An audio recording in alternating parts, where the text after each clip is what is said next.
Hello! Hi, Mars! I hope everything's going well. What is up? Not much. Hello! I am coming to the end of my week off that I have.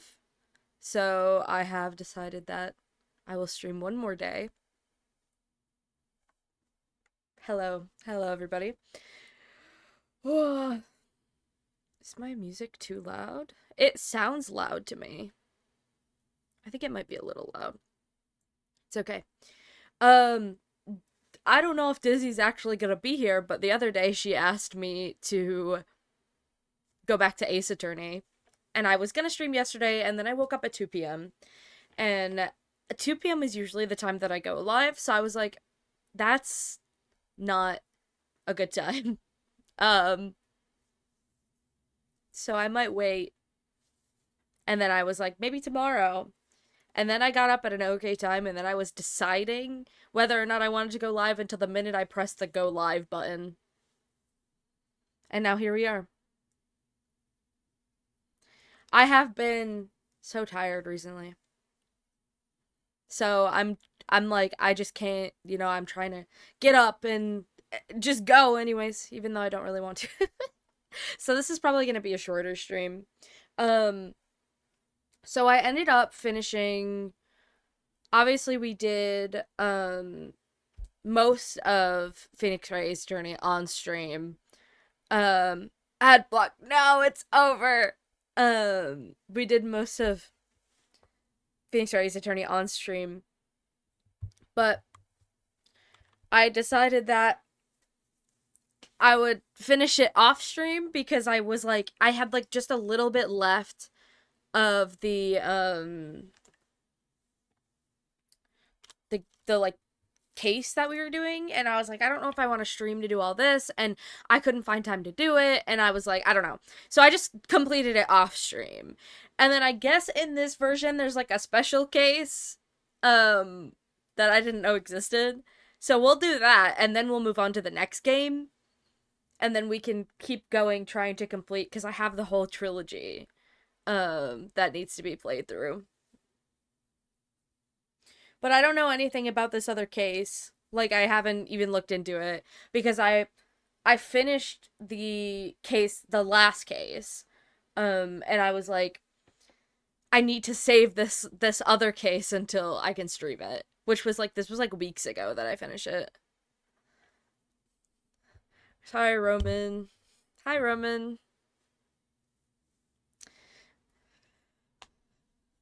I tell my therapist how distraught I am. I'm sorry. My apologies. Back up, baby, back up. You seem excited to see me. I am excited to see you. Are you being sarcastic? But it's putting on my downfall. You're being sarcastic. Okay, I see. I'm sorry. I love you. Uh, no, I am excited to see you. Um, oh, I'm like dead. I like the ring light because it lights better, but I look so greasy and it's so bad, and it makes my webcam look very crisp. Oh, I didn't mean it like that. I'm sorry. I love you and I'm glad that you're here. I'm also annoyed, not at you, but unrelated. I was looking at my webcam, and for some reason this is not working. Like, so these are supposed to connect to a program on my computer that you can change the color with, and they're supposed to sync with the game that you're playing, and some games have like pre-synced like lighting settings where like when I was playing ETS2 the other day, they were supposed to turn gray and then like blink blue every time I got a violation. And I know that because they used to do that. Um and with the Sims, when you play the Sims, they change colors with the moods of the Sim. So whatever sim you have selected, it changes the color of the mood.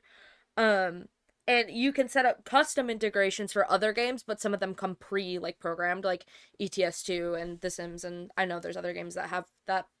Um but there's a program that's I'm supposed to be able to change the color of this manually. So not just the color, I can also change each individual like thing. So usually I do like I've had like blue, blue, red, red, or whatever. So it's like offset.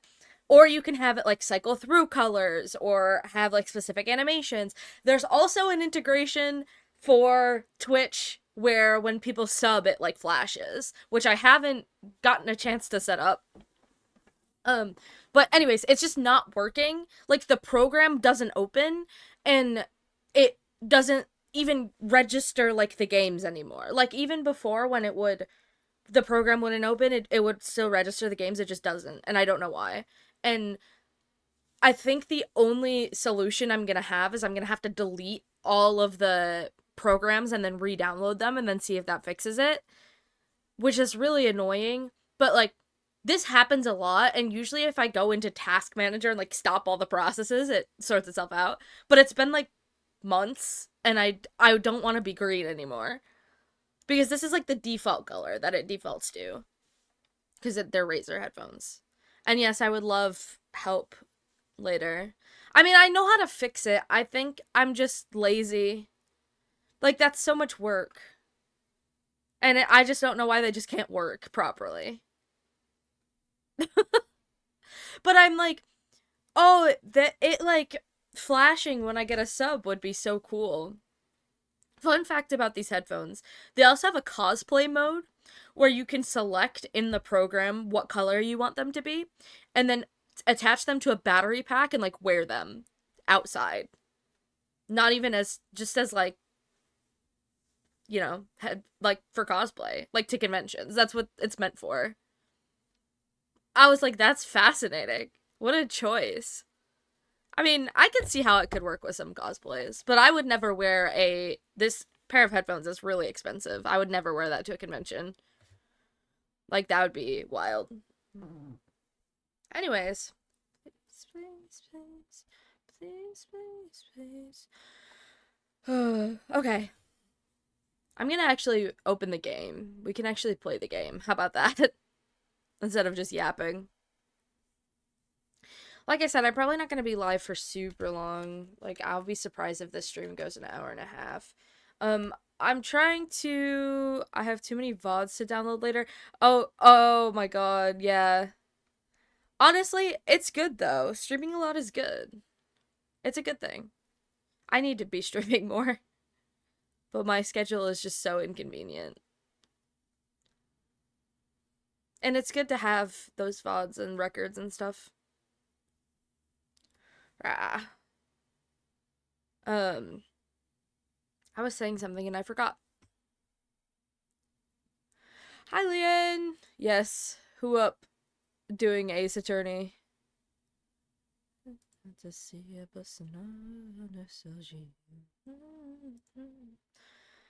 Asexual attorney. Sure. Game's booting up. Oh, I'm not even looking at it. Just like you for real. True. Oh, the music is so loud. It's not loud. It's on the lowest volume that you could possibly have. Um, but for some reason my audio balancing is just strange. Okay. Let me go here. And I don't think that I actually muted it, so it's okay. But, you know, where I should unmute that for sure. Wait, hold on.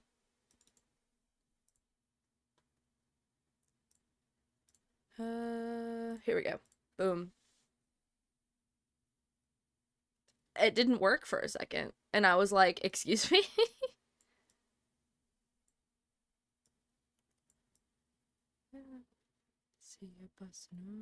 Wow, the whole thing does not fit.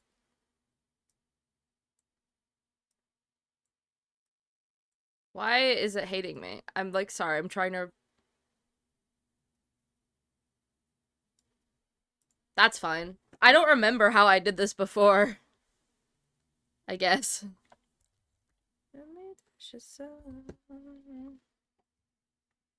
So, there's like another trial that's a part of this one that we're gonna play that I literally know nothing about or what's supposed to happen. So, I'm gonna turn my audio back on, actually. Because for some of the game, I feel like it's important. Oh my god, I have so many tabs. I just tried to pause my music and it was like, absolutely not, and then didn't pause. That was really nice. The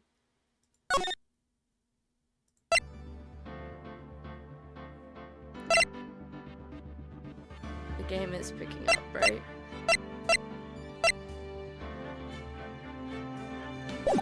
Is it? It is. Oh god, it's really loud. Okay. Quiet. Calm down. Okay, I don't know what I'm doing, but I am gonna start. Here's where we are. Rise from the ashes. I don't know what's going on. A lot of things happening at once. This is already so loud. I'm gonna actually turn my... I have my volume at like 20, and it's too loud for me. Oh, okay. So true. I need to also move this. I have my chat on the wrong side.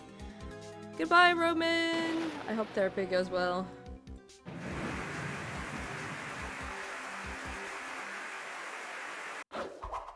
Oh. Damn. That's crazy. So true. Okay, I don't know where we are, what's going on. Or what this- like I said, I didn't look at this at all. It's been 2 months since Maya left the office. Oh, right. I finished the last case, so Maya left and went to go do her, like, her spirit medium training. 2 months without a single trial. I've had offers, but none I took. That is, until the day that girl showed up. I don't understand being like, oh, I don't get any cases, I'm broke and sad, but then being like, they gave me offers and I just didn't take any of them. Then it's your fault you're broke and sad. February 22nd. Okay. Why do I come here to the office every day? It's not like I want to work. Well, you kind of need to do that or you're gonna die. That's the problem. There you are, finally. Where have you been? My sister's trial is tomorrow. You have a case and you don't want to come to work? Who are you? It doesn't matter who I am. It only matters who you are. The famous defense attorney Mia Fey. What? No? Oh, you're not Mia Fey, are you? No, she's kind of very dead. I'm sorry, but Mrs. Mia Fey no longer works here. That's one way to put it. So you are the coffee boy? I'm Phoenix Wright, a defense attorney. Right. Wait, you're the Phoenix Wright? The Phoenix Wright from the Edgeworth murder case? Damn, that's what we are, the Edgeworth murder case. Yes, that's correct. It wasn't Edgeworth who was murdered, though. That's a relief, then. You're better than nobody. Well, I'm sorry. I'm afraid I'm not taking cases right now. What? What is this man doing? But you're Phoenix Wright, right? The undefeated defense attorney? Look, I'm not accepting any new cases. I'm sorry, but you'll have to try elsewhere. Please! I'm out of time. But, please, you have to help. It's my sister. Oh, we're having a flashback. We're like, that's, like, she's just a baby. Oh. Maya, could it be? Okay, I'll hear you out. Really? Thank you so much. My name's Emma Sky. I'm a scientific investigator. Scientific investigator? Okay, tell me more. Emma, was it? So you're a scientific investigator? Yes, that's right. Is something wrong? No, it's just, you seem kind of, jumpy. Or maybe just young? Young?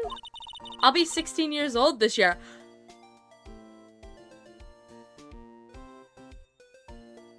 This is a 16-year-old? Oh, I see. Wait, only 16? I'm set to be formally assigned to forensics in 3 more years. My work is becoming quite well known at my age, no less. So what exactly is your current position then? Well, legally speaking, I guess you'd call me an 11th grader. But I'm ready to do my job, at my age, no less. Great, another future professional in training. Okay. So she's just very enthusiastic. So, what's this about a case? You said the trial's tomorrow? My sister didn't do it. She wouldn't stab someone with a knife. She wouldn't. So, it's a murder case. I don't care if there's a witness who saw her do it. She didn't do it! What is happening? I know she didn't do it. It's a scientific fact. Is it? And there's a witness. Just talk to her. You have to talk to her. Right. I suppose I will. I promised her I'd bring Mia Fey, but that's interesting. How would she know Mia? Well, here's the thing. You can't promise her you'll bring Mia, because Mia is dead. Very dead, and has been dead for a long time. So, apparently you don't know Mia well enough, because she's dead. So. Okay. So you want to be a scientific investigator when you grow up, then? Excuse me? I'm not a child, I'll have you know. Still, it's good to have a goal, albeit a very unusual one. I believe investigations should be done scientifically. Don't you? Yeah. Sure can't fault her for a lack of enthusiasm. If this case is handled scientifically, I'm sure my sister's name will be cleared. Your sister? I've been doing research, you know. I'm developing a new scientific method of case investigation. I'll show you when I'm done. I'm looking forward to it. Guess I should get down to the detention center and talk to her sister. I do want to know how they know Mia, though. That one's interesting. My sister asked for Mia specifically. This Mia Fey person was a few years below her in school. So they went to the same school, huh? She always told me to go to Mia if I ever needed a defense attorney. And, well, I need one. Incidentally, Mia is a woman. Now that you mention it, I guess it is more of a woman's name than a man's. Well, it's nice of you to help your sister out like this. You must be close. Well, actually, when she gets like she is now, I kind of hate her. Huh? But she's my only family. Your only family? What about your parents? They died in a car accident when I was little. Oh, I'm sorry. Well, sure. I guess we're going to the detention center. February 22nd.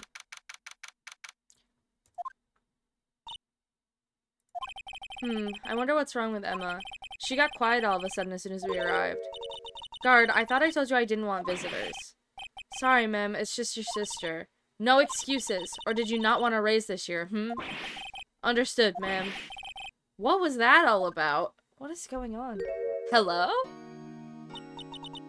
Hi, Lana. Lana? Lana is how you say that name. I know that. I seem to remember specifically telling you not to come here.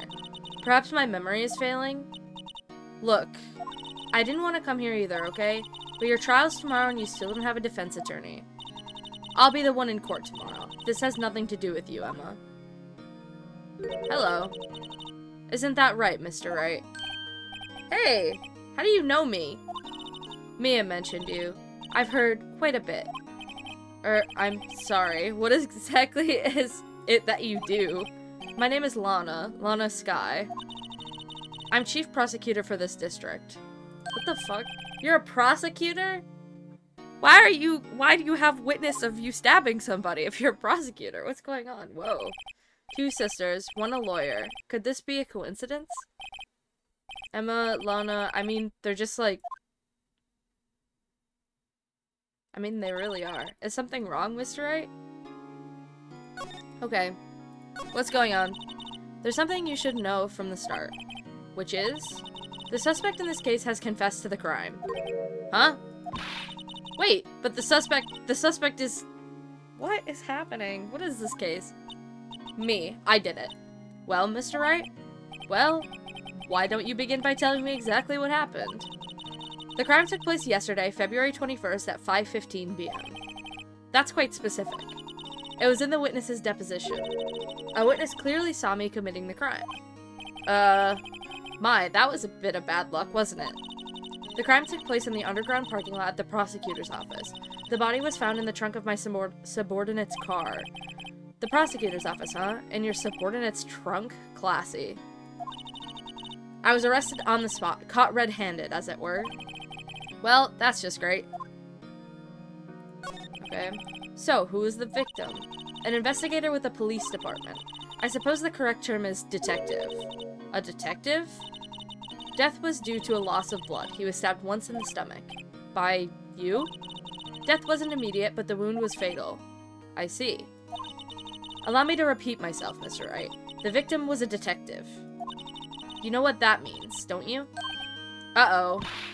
What, Mr. Wright, what does it mean? Well, it means the police department will consider it a matter of pride to have me found guilty. Corruption! That's what it means. Yippee! They will use any means at their disposal to do so. This case gets worse and worse with everything I learn. So, you're the chief prosecutor? That is correct. I'm responsible for overseeing every trial handled by prosecutors in this district. I make sure the prosecutors have what they need to do the job and manage every aspect. Those are my responsibilities in a nutshell. That's an awfully large nutshell. Still, I'm a little surprised. I would think you'd recognize the district's chief prosecutor, Mr. Wright. Huh? In fact, it seems impossible you wouldn't. Lana? What happened to your hand? Oh, this? I cut myself by accident. When I stabbed him, that is.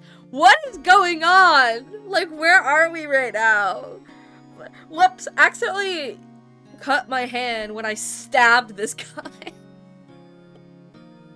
Okay? Huh? I'm not very good at being a criminal, I suppose.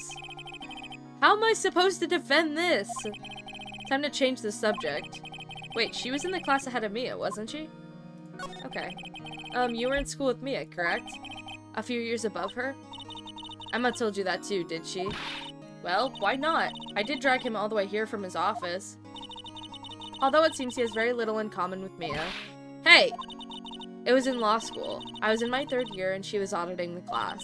She was different than the other students. Different? She was strong. She'd do anything to become a defense attorney. Anything. That was probably why she was attracted to me.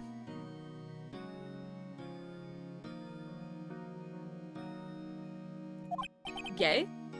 Excuse me? Intellectually attracted.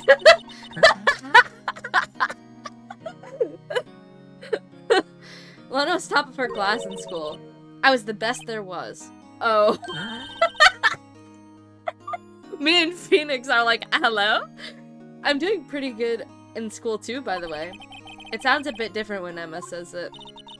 Well, Mr. Wright? Excuse me? As you can plainly see, I'm admitting my guilt. I think it's safe to say there's no way you can take this case. None. But, Lana... Why? Why are you doing this to me? You never think of anyone but yourself. I know you didn't do it, Lana. I know. So, how can you say you did? If I lose you, I'll be all alone.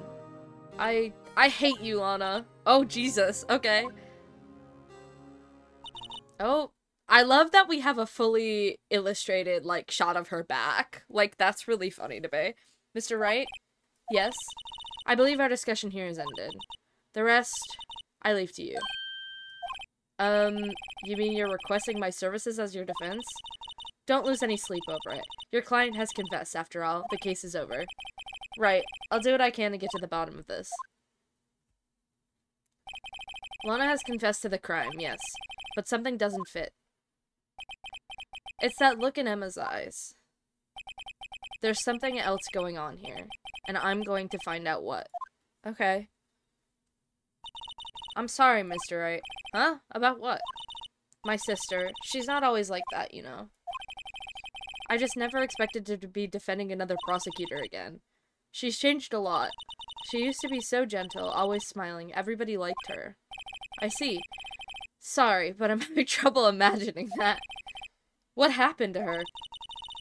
I don't know for certain myself. I think maybe she... well, maybe not. Sounds like there's something there that defies a simple scientific explanation. Let's go check out this underground parking at the prosecutor's office, shall we? Okay. We are taking her with us. You are coming with me. Ah! Underground parking lot. Let's go. So this is the lot where it all happened. Looks like they're still investigating.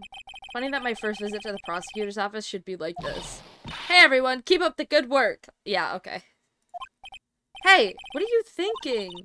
Well, they're going to be my coworkers 3 years from now after all. No harm in saying hello. Actually, there is. You know attorneys aren't supposed to examine crime scenes? I'm trying not to stand out too much here, see? Hey there! You expecting to go unnoticed here, partner? Whoa. Partner? Why are we southern? What's happening? Oh my god! What the? Hello? What do we have here? I'm not doing a bad southern accent. Looks like a bambina got loose from the ranch and is up to no good. Folks gotta learn to keep them dog tied down, partner? What the Mr. Marshall? What the hell? Why? Marshall looks more like a sheriff to me. Why is he shaving with a knife? Why is it animated? Looky here, Bambina. I know how you feel. But this is my gang's gold strike, see? Strike? This is our claim, our territory, with a motherload of evidence. If you're fixing to mess with what's ours, you'll regret it, partner. Why? What is going on in this? You know what dreams the cacti out in the desert dream you want to? What's this guy talking about? I don't know! What's going on?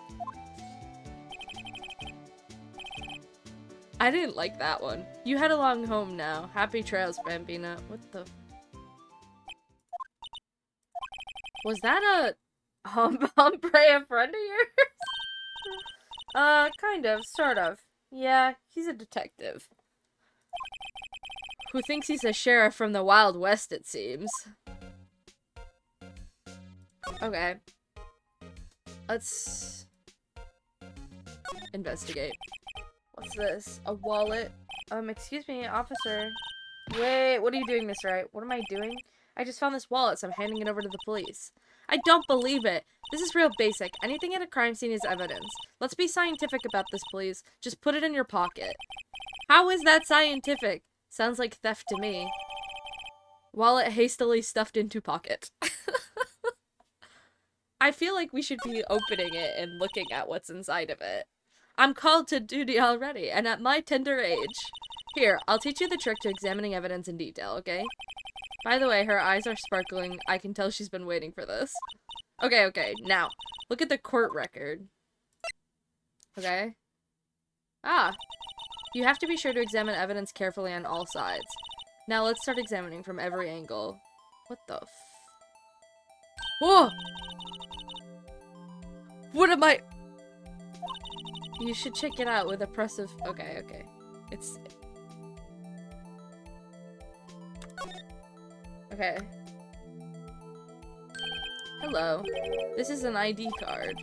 Sergeant Bruce Goodman. ID 5842189. Sure.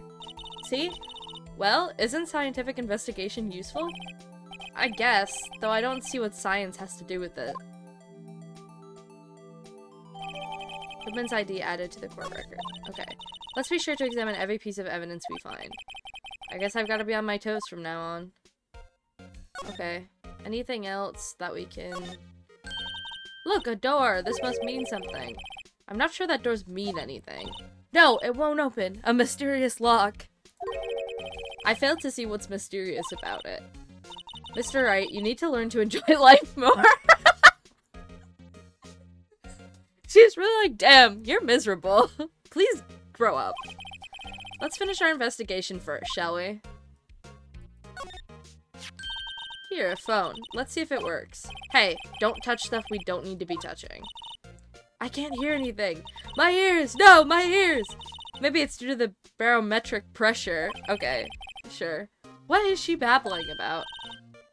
Hey, what did you just say? See, you can hear just fine. The phone's broken. An oil drum. Looks like it's filled with water. It's heavy. I can't even budge it. The drum over here is on its side. Wait, I know. I'll hide in here and do a stakeout. I think you'll probably just get arrested. In fact, you may not even have to hide in the drum to get arrested. Yikes. What? I'm not suspicious. Well, if you're hiding in the drum, then you are kind of suspicious. Anything else? Oh, the ladder. Aha! A ladder. That's a step ladder. What's the difference? In scientific terms, please. Scientific, huh? Look at the basic nature of things, Mr. Wright. This all seems so horribly familiar somehow. I think we got everything. Ah! That's ridiculous. Well, no time to waste. Let's get hunting for clues. I wonder what this is. Well, partner, looks like you got no intention of going home quietly. Oh my god! What is wrong with you? The sheriff! Like I said before, this here's our claim. You'd best be moseying along, unless you're fixing to bite the bullet. God, scary. Could you just tell us one thing? Who owns that car? Well, the little filly's got a good nose on her. You want to know who rides that red Mustang with the body in her saddle, eh? What the? Please. No problem, partner. About time for vittles anyways.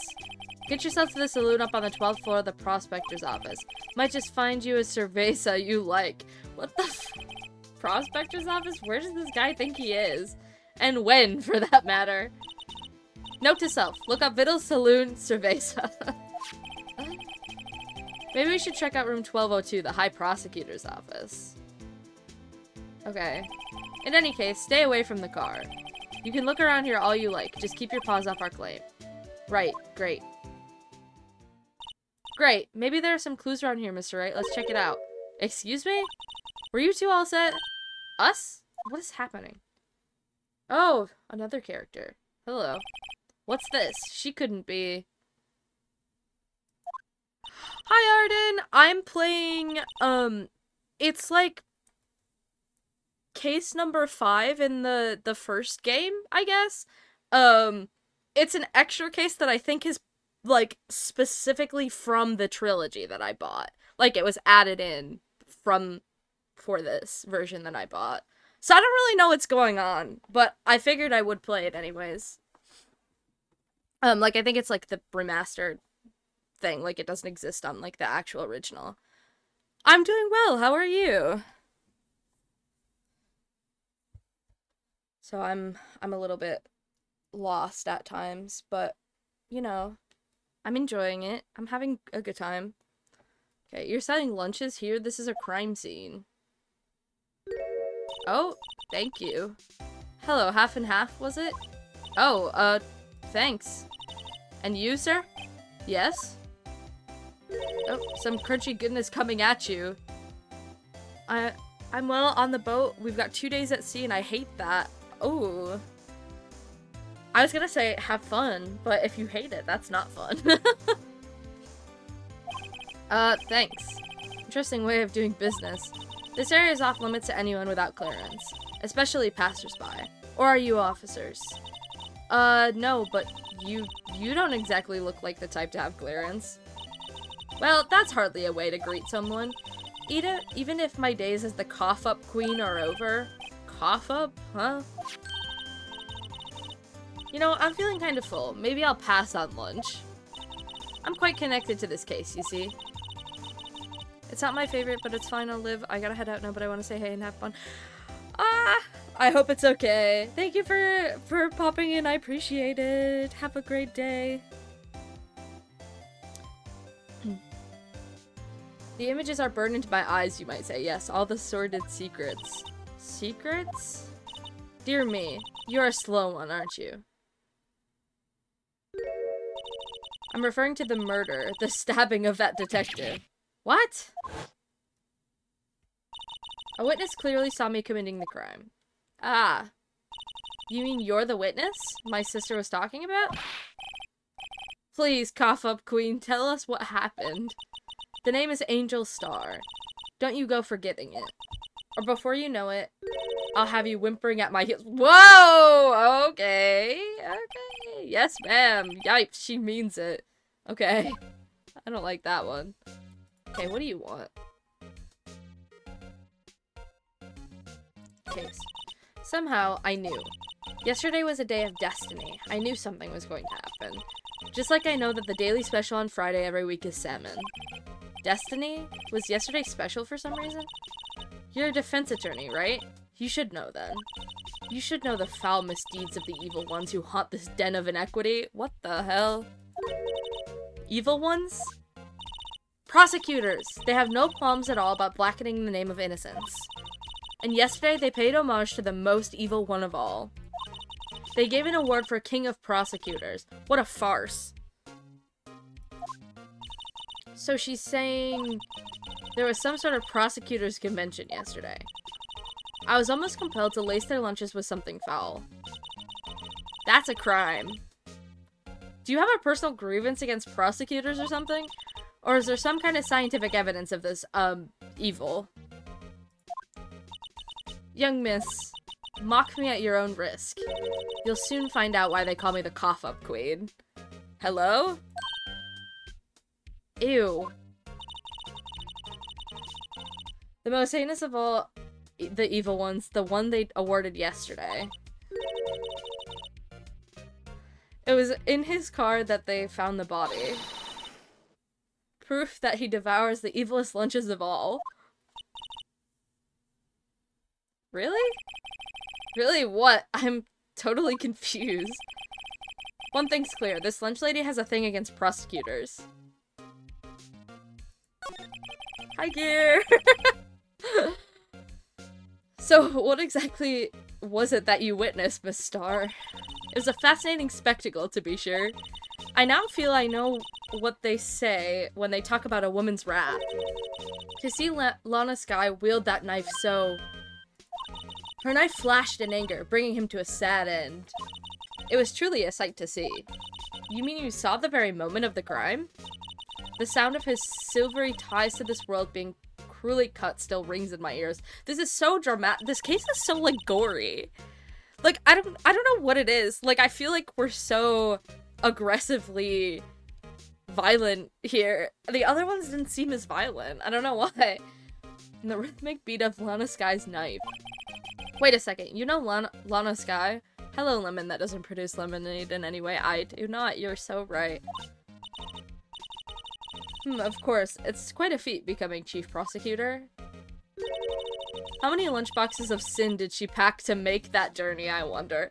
Lunchboxes of sin? She always travels light. Now, why would this pretty lunch lady know the chief prosecutor's name? Okay. Can we ask you a bit about yourself, Miss Star? I come here every day to sell lunches. I import only the freshest and best from the Far East. For some reason, the box lunches are a hit here. Why not make the lunches here rather than import them? Did you say something? No. Only true connoisseurs can understand. The kind you can only tell someone who has tried General So's Trilobite lunch set. So true. Also, her saying that she's a like, only true connoisseurs can understand reminds me of my very first job was at a movie theater, and I had a lady, like, one time tell me that she was, like, a popcorn connoisseur, and, like, she's, like, always, you know, she's looking for the best popcorn, and she wanted it done in, like, a specific way, and then I, like, made her popcorn, and then when she came back later, she was, like, she came back later to be like, this is great, and I'm happy with this. And I was, like, 16, so I was like, sure. But I just remember the popcorn connoisseur lady. That's what I associate that word with, because that's what she told me she was. I was like, okay. Never mind. You win. I don't even want to appreciate part of a Trilobite's flavor. I feel like that's... Aren't those, like, extinct or something? Anyway, I come here every day to sell lunches. My boyfriend works in the security room here at the prosecutor's office. Your boyfriend? See the security room over there? The glass-walled booth? I sell my lunches, and since I'm here anyway, I drop in to see him. Since you're here anyway, I guess selling lunches is more important than romance. So, to scientifically analyze the data available so far, you, Miss Star, are a lunch vendor with an ulterior motive for coming here. Useful analysis. Not. I do think it's very interesting. I need to start saying my thoughts before so I can be like, I told you so. I think it's interesting that her boyfriend works here and that she was the witness of the crime. Like, he works in the parking lot. And she's like, oh, but I saw this other woman stabbing this person to death.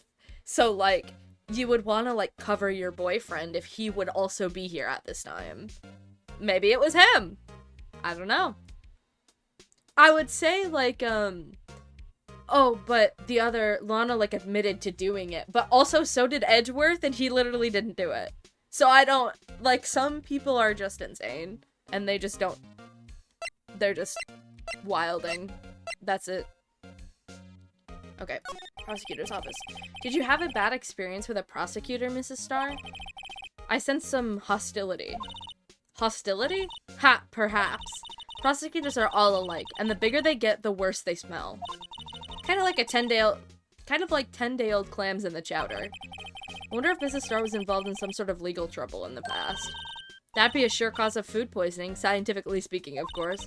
I mean, now you're talking cough up queen. I thought she was just a lunch vendor, but now I'm not so sure. Can I, like, look at the other— oh, they won't let me go back over there. No, it's literally over. Here. This is where the cars leave the lot. The air on the ground makes it look more like an entrance. What are you talking about? It's plainly an exit. Well, maybe it's both. Kind of a dual purpose? Aha! The theory of relativity. What? I've got to write this down. Ah, hey, Mr. Wright. Maybe you know, was Mr. Relativity German, or was he British? Mr. Relativity? Are you sure that was his name? I don't think it was his name. I think we got everything that can be investigated. Oh, no. We didn't. Look, a stylish glass-walled room. Very nice. You can see the whole parking lot from in there. It says security. Perhaps it's a cafe? How is she supposed to be a scientific investigator? Huh?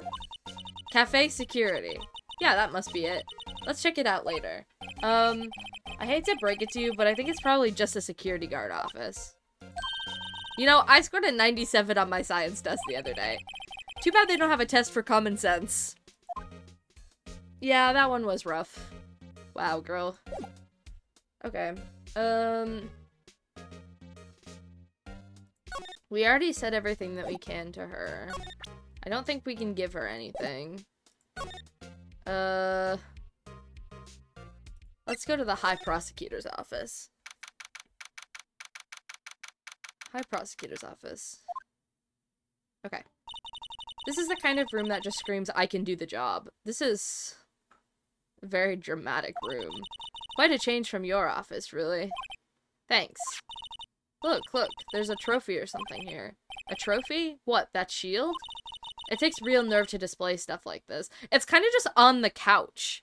Like, it's not even being displayed. It's just, you can only kind of see it because of my face cam, but it's just like sitting on the couch. Whoever's office this is, they must be a real stuck-up jerk. Phoenix Wright. You never tire of prying into other people's business, do you?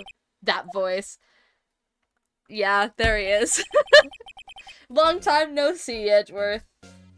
He is a little bit of a stuck-up jerk, but we love him anyways. Huh? Ah! Mr. Edgeworth! You know him from somewhere? Of course! I'm his biggest fan!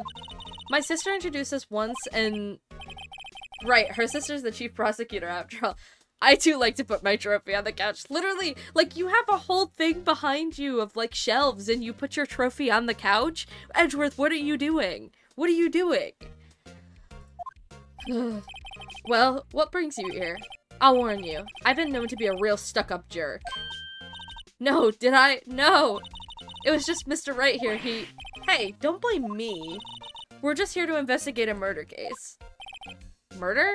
Bro, we, like, got you fucking acquitted. What? Don't be nice. Be nice to me. A body was found in this nasty bright red sports car in the parking lot. That would be my car. What of it? Why are you always involved in this? Why are you always involved? Why was there a body in your car? Why do you have a bright red sports car? He does not seem like a bright red sports car person to me. What? Your car? I'll say one thing. She certainly can scream. Okay. So, the body was found in your car. Did they not inform him? Go ahead, say it, right? You think I did it, don't you? After you went through all that trouble to help me last year, no less. No, we don't think you did it. I mean, it was my sister who stabbed him. Wait, no. She didn't do that. I mean, wait. So you're the chief prosecutor's little sister, then? Yes, sir. Emma Skye. It's nice to meet you again. No, that didn't sound forced at all. Ah, now I remember. You've really grown. I'll admit, it was a surprise for me too. To think that my own car would become the scene of a murder. More surprising still, I'm being forced to prove my superior's guilt. I can understand... Wait, what did you say? Anna Skye is the chief prosecutor, the top prosecutor in the district. She can't prosecute herself, so I'll be the prosecutor at the trial tomorrow. You? Mr. Edgeworth. Oh, right. Ah. So if we're not defending him, we're against him in court. At all times. That's just how it is. To be honest, it's a bit of a miracle I'm still here at all. What do you mean? Rumors. You heard the rumors about me, haven't you? Miles Edgeworth. It's hard to remember a time when there weren't rumors about this guy. Forging evidence, arranging false testimony, illegal searches, you name it. Well, and then there was like the whole murder trial. Thanks to you, my innocence was established in the trial at the end of last year. However, there are some who say I'm the one responsible for the current incident. What? That's crazy! Some people need very little excuse to think ill of others. It's a fact of life, impossible to stop. But some of them even go so far as to present me with toys like this. They think it's funny. Toys? That bronze shield? There's got to be a story behind that one. Yeah, I am curious about that. Your trophy that's sitting on the couch. Because that's a normal place to put it. Chief Prosecutor Skye? Yes, we first worked together on a case 2 years ago. It was my first big case. That's right, I remember. 2 years ago. I wasn't even a lawyer yet. That's crazy that we haven't even been a lawyer for 2 years. I feel like we've gone through every case that you could possibly imagine. Since then, I always felt that she was looking out for me. It appears I was mistaken. Mistaken? Why? I mean, I know she's not the warmest person, but I'm sure she felt some responsibility for you. Then, why? Why did she stab someone in the trunk of my car? Not only that, she stabbed him with my knife. What the hell? What? Mr. Edgeworth, your knife was the murder weapon? Why do you have a knife? To be specific, it is the knife I keep in the toolbox in the trunk of my car. I'm so confused. How do you get into somebody else's car and then stab somebody in their trunk with their knife? I feel like there's something that's missing here. Because I just feel like this is a whole lot of things that aren't supposed to be happening. Was the car unlocked? Did you leave your car unlocked? Is your trunk unlocked? Did they open the trunk in the middle of a fight and then go through the toolbox and then take out the knife? What happened? Edgeworth? What? Are you sure you didn't do it? Come on, can't you take a joke? You have a strange sense of humor, Mr. Wright. Well, you know. I'm gonna search your room now. Hey, a chessboard. I'm not too up on my chess, but it looks like blue's in a bit of a tight spot. The red knights have surrounded the blue pawn. Huh? Those horses are mounted knights. Their swords have really sharp edges. And check out that poor pawn. His head is kind of spiky. Kinda reminds me of you. Mr. Edgeworth must be an avid chess player. What's wrong, Mr. Wright? Edges, surrounding a pawn with spiky hair. Nah, it's nothing. Man, why? What is Edgeworth doing? Why is he... What is he doing? Girl. Girl, be normal. Ooh, cute. What a pretty tea set. I go more for the instant tea bags myself. Amazing. The drawer below is filled with packets of tea leaves. They're all sorted by place of origin and flavor. Look at this royal blend. What an exquisitely splendid concoction. There's such a thing as taking a hobby too far. Whoa, these are all case files? They're stacked up to the ceiling. There's even a ladder. Odd. I thought Edgeworth wasn't good with heights. You must have someone get them for him. Oh, Gumshoe. Strange. Why did I just picture Detective Gumshoe? He must study these case reports so closely. He's so cool. You wouldn't say that if you saw him sweating bullets up on that ladder. He's kind of dorky. My. What an amazing bouquet. Just right for Mr. Edgeworth. No kidding. Hey, there's a card on it. Back from the dead. Wendy. Wendy? I've heard that name somewhere before. And besides it, a giant steel samurai. Wow, I want one. Huh? There's something written on the bottom of his foot. Between a rock and a hard place. Wendy. Who is Wendy? Wendy? Is she Mr. Edgeworth's fiance? That man is gay. Oh. It's Wendy. Old bag. I forgot about her. I don't think so. Why would Wendy send him all this shit, though? Wow, this jacket is even lacier than his usual ones. This must be his lucky trial jacket. Lucky jacket, right. I've never seen him wear it. I'm sure there's a story behind why it's in a frame. Maybe I'll be naughty and take a picture. She's getting way too excited about this. Yeah, let's chill out. He's literally just a guy. I've been wondering, what the heck is this? It has a big K on it. Mumbles of prosecutors. Huh? What's that? It's the King of Prosecutors trophy. King of Prosecutors? It's a great honor. They send that shield to the best prosecutor each year. What, so? So that K, that's... K stands for king? Yeah, you got a problem with that? I didn't design the thing. King of Prosecutors. Kind of like Employee of the Month, only better. Oh, and we stole it. Ours now. Mr. Edgeworth has such a comfy sofa. Sofas like this make me want to curl up and take a nap. I bet he pores over his case files here until the wee hours of the morning. Then he takes off his jacket, rolls up his sleeves. Why aren't we writing fanfiction? Please stop writing fanfiction about Edgeworth. And then goes to sleep using his arms as a pillow. I don't believe it. She's actually daydreaming about Edgeworth working. I bet in the morning he has sofa hair and little creases in his cheek from the seams. He's so cool. Sofa hair is cool. Girl, be regular. A work desk. It's quite tidy as one might expect. What a nice desk. Easy to use and easy on the eyes. It's polished so well I can see my own reflection. Oh, hello. Strange. Why did I just picture Detective Gumshoe? Maybe I'll take that name plaque as a souvenir. Don't. He'll sue you. It's kind of real. Oh. Wait. Not what I wanted. Whoa! What a view!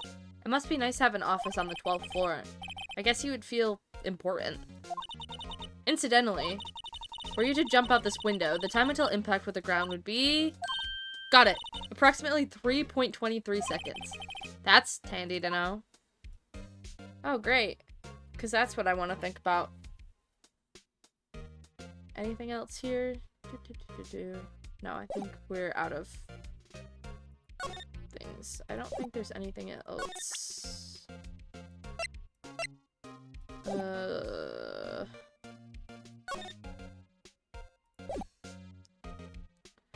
What do we do now? Where do we go from here? So we've talked to Edgeworth. We examined this room. I can't remember if there's a reason that we actually came up here. I've already forgotten. Do we jump out a window to test it? Maybe not. I feel like that would hinder this case greatly. I can't even lie. Do I like show him?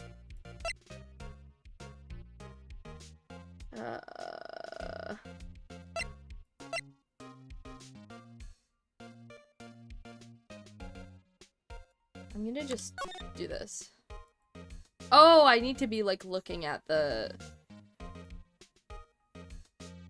weapons. This is cool! Look at that! Whoa! Whoa!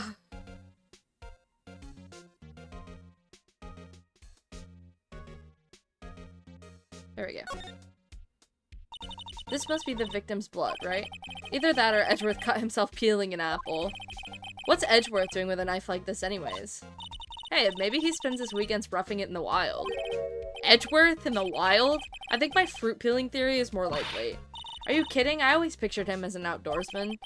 Now there's a scary thought.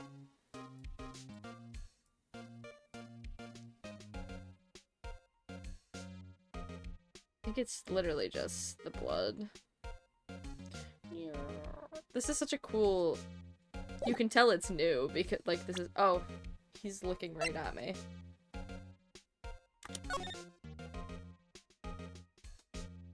Oh, there's words on the bottom. Or something. Hey, check it out! There's a metal plate here. It looks like the names of all the previous recipients are engraved on it. Wow, one guy's listed a bunch of times. Von Karma. I guess he must be a foreigner. Me, I hate Von Karma. He's in jail. Yeah, that's probably it. Well, wherever he's from, he must have been an amazing prosecutor. I like to meet this Mr. Von Karma sometimes. No, you wouldn't. No, you wouldn't. No, you wouldn't. When she says it, his name does have kind of a ring to it.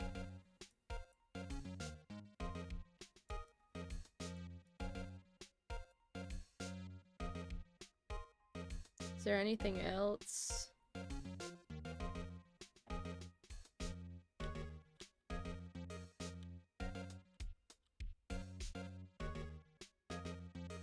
It's not gonna let me... Not the plaque on the front. Okay. Nothing else is relevant about it, I guess. I'm like... just having fun, like, rotating a 3D model. Zoom in. I think that's it. I don't think there's anything else about it. I'm gonna look at this one, too. This is a crazy amount of effort. Oh.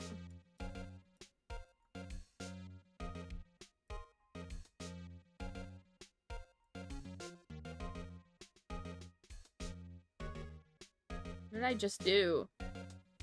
Oh. Wait. Here we go.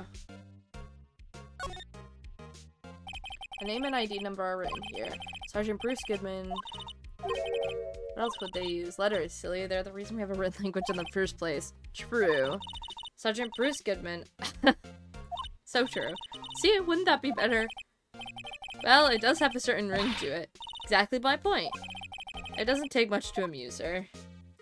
Well, I think I've gone through more or less everything that I own.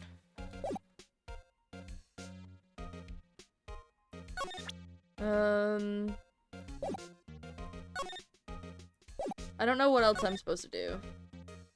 Let's go back to the parking lot. I don't know. I don't know what to do from here.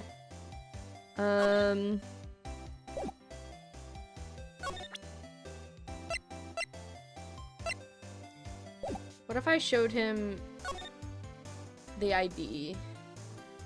If I go back, I feel like I'm supposed to show him this. Oops, that's not what I wanted. I forget that just clicking that is not gonna do that. Here.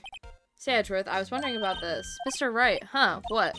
Are you sure you should be showing that to Mr. Edgeworth? Oh, he'll take it for sure, won't he? God damn it. I wish I could be on the same side as Mr. Edgeworth, but then my sister would be found guilty. If she sighs any deeper, I'm gonna start getting depressed. Okay, so I can't show him this. It's against my policy to discuss evidence with the defense, especially with you. He doesn't like you much, does he, Mr. Wright? Nah, with Edgeworth, it's never personal. It's all about winning tomorrow. Yeah, he's kind of like that. So, basically, this says you were the best of the best last year, huh? You could take that foolish grin elsewhere, right? I lost a day of work to receive that travesty. Huh? Why's that? I had to go to the police department to receive that broken shield. The police department?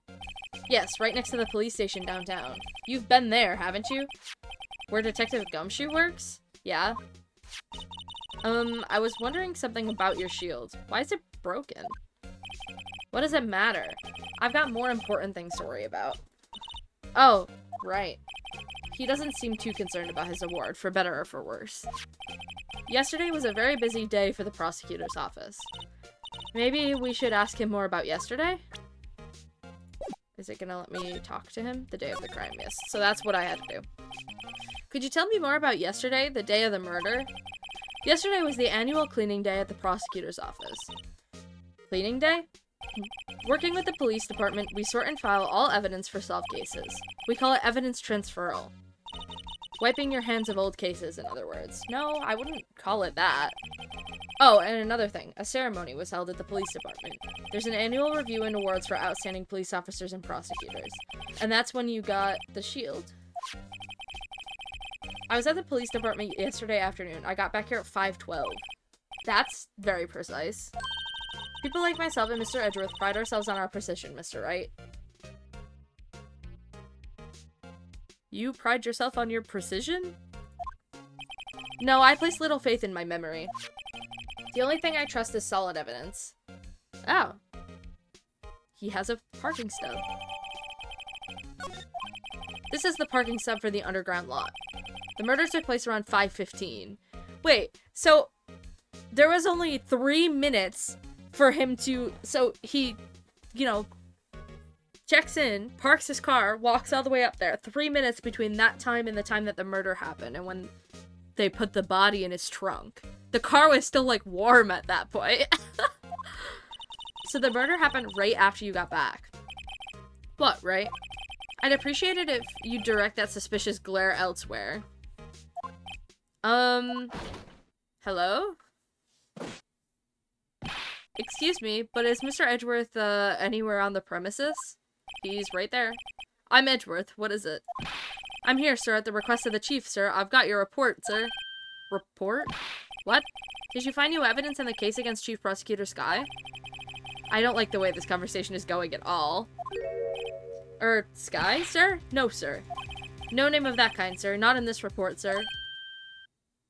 What's happening? I think I just heard Edgeworth's lid blow.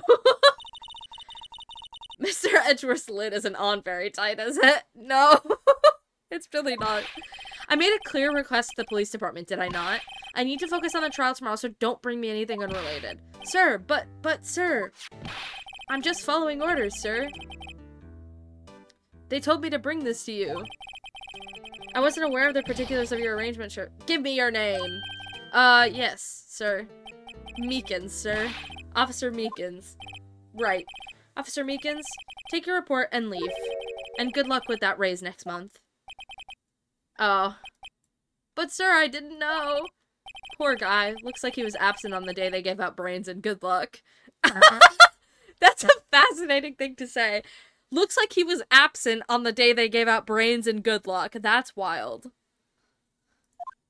Okay. Right. Yes, sir? Ah, he caught me off guard. As you can see, I'm busy. You may leave now. Let's do what he says, Mr. Wright. The victim was a detective from the same department as that patrolman just now. Go down to the police department. You can ask more there. Thanks. He seems to have finally calmed down at least. Thanks, babe. Wait, I didn't want to do that. We need to go to the police department. Police department. Police department. Police department entrance. Whoa, we're finally here. Why would they put the police department so far away from the prosecutor's office? Beats me. That took almost 30 minutes by taxi, and traffic wasn't even that bad. The police department, huh? I've only ever been to criminal affairs next door. Hold on, what's that? Just a guy. It's literally just a guy. What the Hello? Disturbing. Why does it undulate like that? Oh, wait, I know. This is the Blue Badger. They're trying to make him the police mascot. Wow, Mr. Wright, you sure know a lot about the police. Well, that kind of happens when you work a job that's, like, constantly interacting with the cops, I think. Like, I feel like that's very much a given. Still, he does seem familiar somehow. Forget the Blue Badger. Who's that next to him? Someone appears to be dancing with the Blue Badger. Uh-oh, he noticed me. He sure is running over here fast. Hey, pal, what are you doing here? Oh, it's Gumshoe. Hi, Gumshoe. That's my line, Detective Gumshoe. Specifically, why were you dancing over there? What? Well, at least he doesn't seem to be busy. This is our chance to get information. Hey, I'll have you know I'm a very busy man, pal. Are you? I'll give you one word of advice, pal. You better not agree to defend the suspect in this case. Okay, well, I feel like we have this conversation every single time, and I feel like every single time you know what the answer is going to be. What? Why not? Huh? Well, it's just that the chief prosecutor has confessed to the crime. She says she summoned the detective to the prosecutor's office and she killed him. But what if she's not telling the truth? Yes, well, no, come on, pal. There's plenty of evidence against her. But what if the evidence was faked? Hey, pal, can I speak to you for a second? Huh? Me? Why is this little girl so peeved at me? She's a relative of the suspect. She's Lana Sky's sister. Whoa! The chief prosecutor's little sister? Just please investigate this case carefully, okay? Scientifically. Yes, sir. Oh, by the way, you might want to keep your voices down. You don't want to be overheard using words like faked. Huh? It's a sensitive issue with us these days. Okay. So, what are you doing here, Detective Gumshoe? Me? Oh, well, nothing, really. They kicked me out of criminal affairs. Detective Gumshoe, what did you do this time? What do you mean this time? What did you do? Then what happened? I know things are busy right now. I mean, with my sister's case and all. It's true. We've never had a chief prosecutor murder anyone before. Only the highest ranked people are being led into criminal affairs now. The lowest ranking guy in there is our chief of detectives. They're not letting any of us rank and file detectives in at all. None of you? I know this is an important trial, but isn't that a little odd? So anyway, I thought I'd spend the day getting the Badger dance down pat. I mean, hey, if they're paying you to do it, then, like, I don't blame you. Sure, goof off. Isn't there anything else you could be doing? The chief of police himself is directing this investigation, pal. An officer marshal was assigned to the underground parking lot. Officer Marshall. Now that I think about it, Emma did seem to know that Marshall guy. A patrolman in charge of a crime scene. It's unheard of, pal. Okay.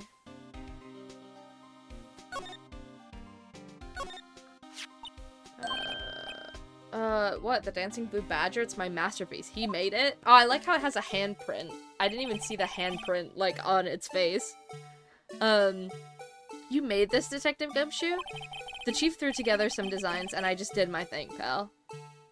It's kind of real. Nice work. It's battery powered, so it can go anywhere. There's no switch, so it just dances until the batteries die. Poor Blue Badger, fated to dance until he drops. It is kind of sad.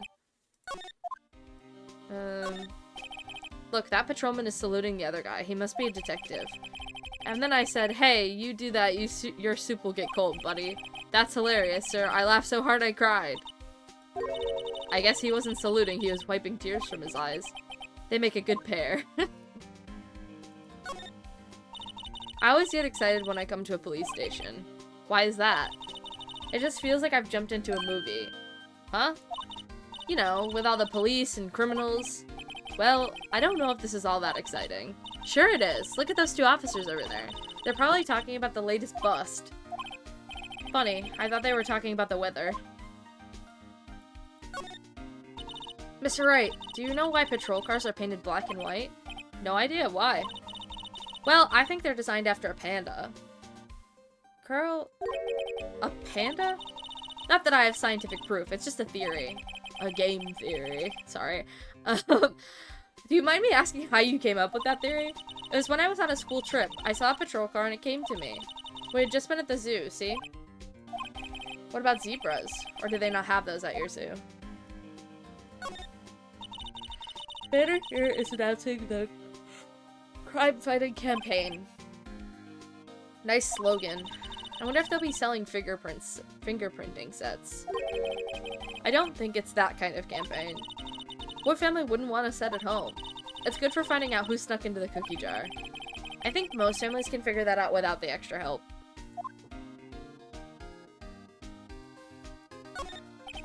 The usual wanted posters are hanging up on the bulletin board here. Do you know this face? If you do, dial 911. You know, Mr. Wright, I always thought it was kind of funny. I've never seen anyone who looks like the people in these posters. They hardly even look human. She has a point.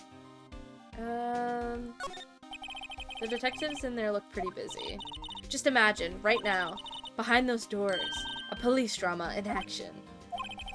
Somehow the thought fails to excite me. Well, it's more exciting for somebody who's not actually doing this every day, I feel like. Oh my god, I'm dying. Of course it's interesting to her, because she's like, I never get to see this. This is like Phoenix's everyday job. Okay. I think we investigated everything. Is there anything else we can say to Gumshoe? Can I go inside? No. Do I show him things?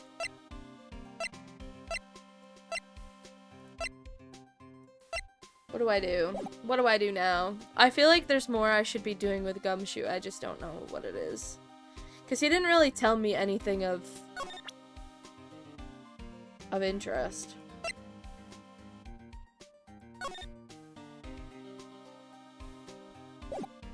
Oh, can I like look at this, or is it more of a concept? Oh no, okay, it's just gonna show me that. Okay. What if I like show him the knife? Look at my knife. Oh. Found in Mr. Edgeworth's car, stabbed with Mr. Edgeworth's knife, huh? What would drive Chief Prosecutor Skye to do such a thing?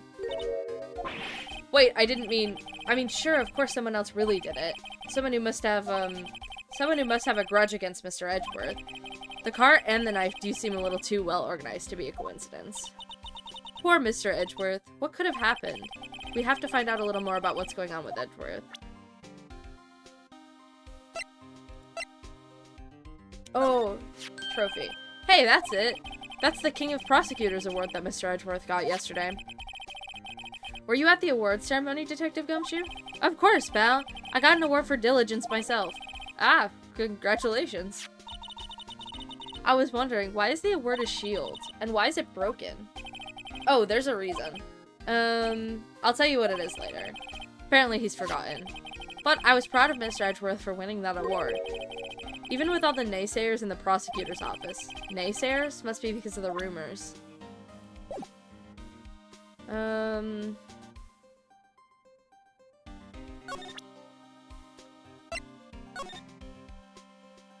That's not what I wanted. I'm just showing- I love showing Gumshoe all the evidence that I shouldn't be showing him. Detective Gumshoe, what can you tell me about this? Huh? Hey, pal, this is a detective's ID card. You can't just keep that, you have to turn it into the police. It's people like you that get me into so much trouble all the time.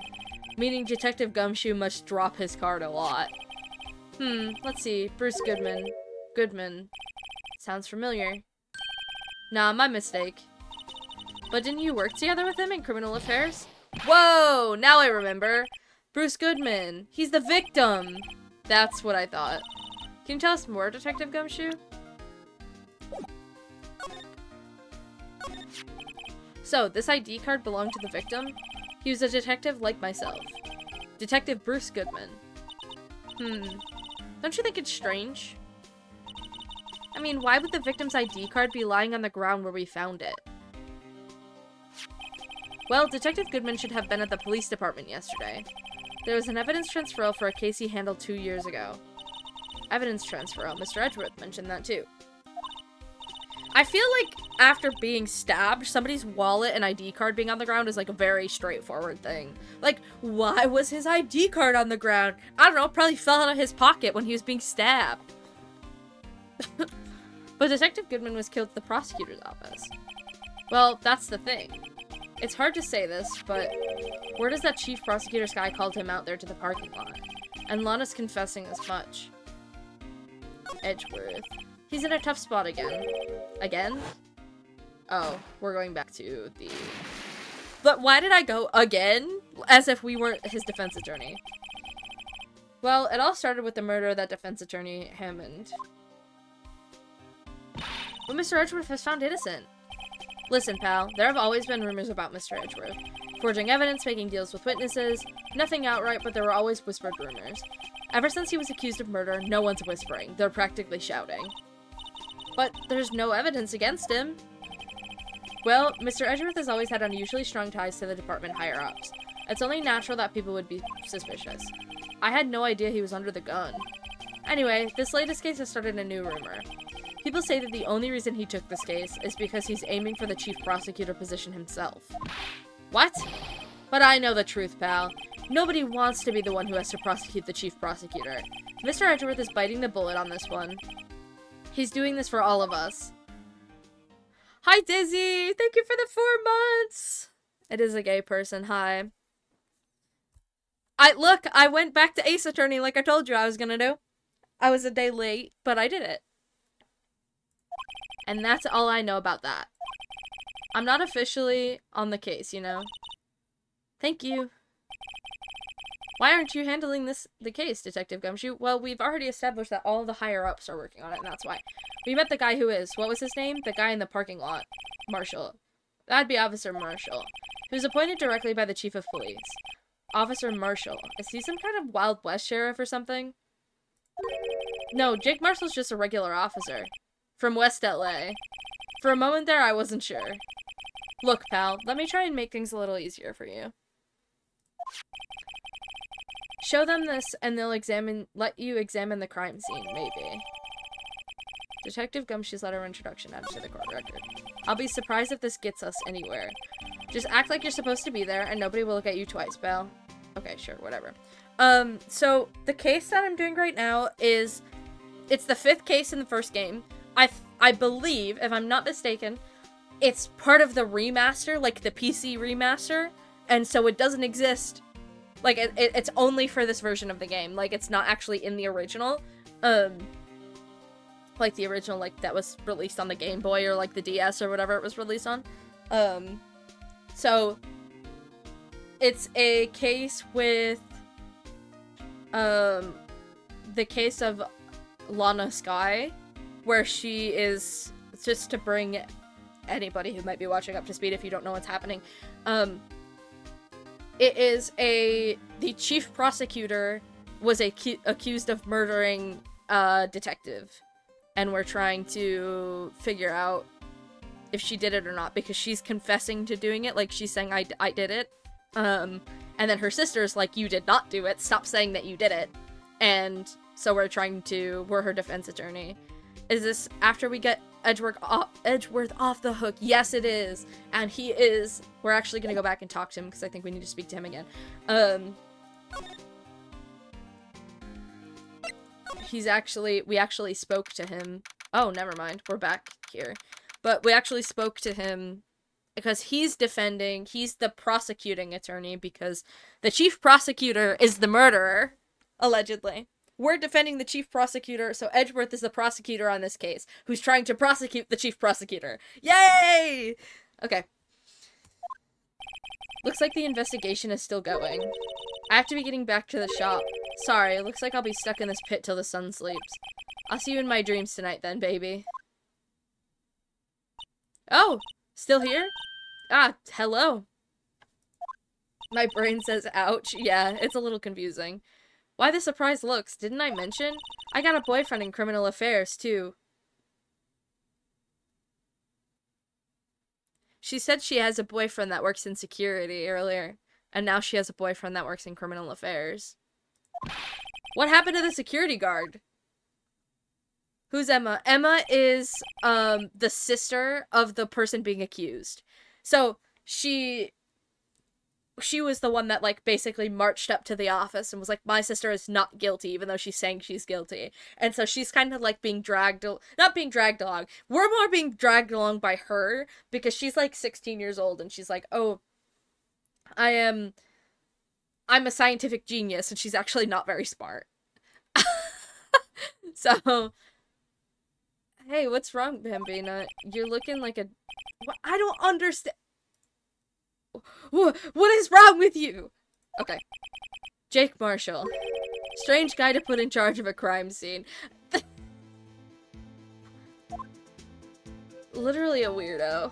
What a strange man. Okay. I like the music that's playing, though. There's something I wanted to ask you.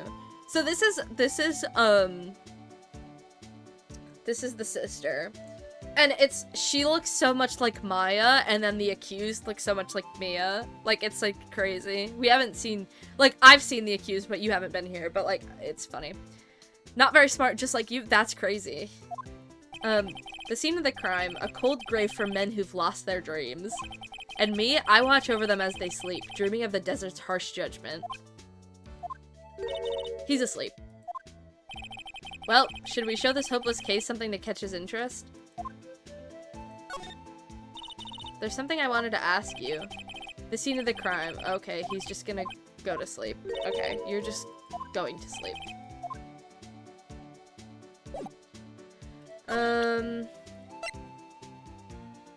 Hey, give me this. Wait, don't give me that. Wait. Also, I can rotate it. Okay. Look at that. Would you mind reading this for me? What's this? I warn you, fan letters to me go right in the spittoon. It's a letter of introduction from Detective Gumshoe. May we investigate? Gumshoe? Ah, that old cow dog? He holding a birthday party or something? Huh? Look, where it should say letter of introduction, it says invitation. I think he just miswrote it. Wait, why am I getting all defensive here? No worries. This proves it's from Detective Gumshoe. Better than a blood test. He's so stupid that it makes it obvious. Guess I better let you in then. I really don't get the animation of him shaving with a knife. I just don't understand why this needs to exist.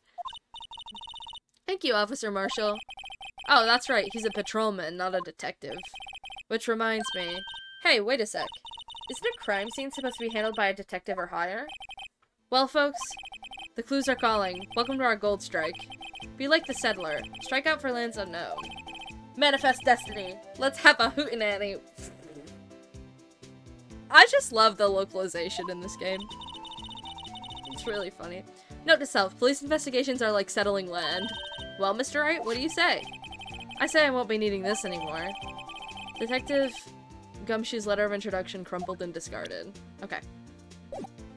I want to look at this room. That will now let me over here. That wouldn't let me over here before. I want this. This looks like a cell phone. Oh, I thought it was- I didn't even think it was a cell phone. It's a flip phone, I see now. Scientific analysis would suggest that this belonged to the victim. I can't think of anyone else it could belong to. What's so scientific about that? Should we check it out? Check it out, obviously. Right, let's check it out.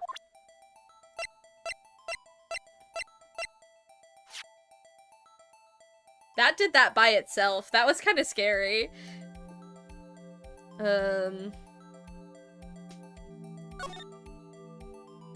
Ah, it's open. This phone's still on the redial screen. Redial? Mr. Wright? Most phones keep a record of all the calls you've made and received. You just press the blue button to display the last number you called. Convenient, isn't it? I'm surprised you didn't know about it. Sorry to disappoint you, but even I know about things like redial. Huh? Oh, I'm sorry. It's just, you never know with people from your generation. Whatever. Let's check this phone out. He's like 24. What do you mean people from your generation?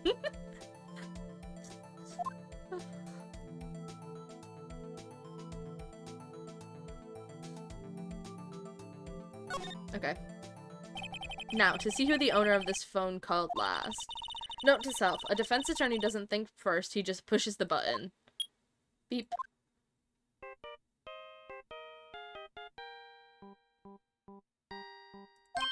Hey, that song. I know that. Hey, what's going on over there? Beep. Ah, oh, sorry. I see you, partner. You pressed redie on that there phone, didn't you? Well, yeah. Whose phone is this anyways? It was on the ground over there. Whose is it? That belongs to Chief Prospector Sky. What? It's my sister's? She apparently dropped it when she was taken into custody right after the crime. Look, the last call was made right when the murder occurred. Looks like she was fixing to call someone. Except she only spoke for a few seconds according to this. Who did she call? No idea. Sorry, partner. Now, I got a question for you, partner.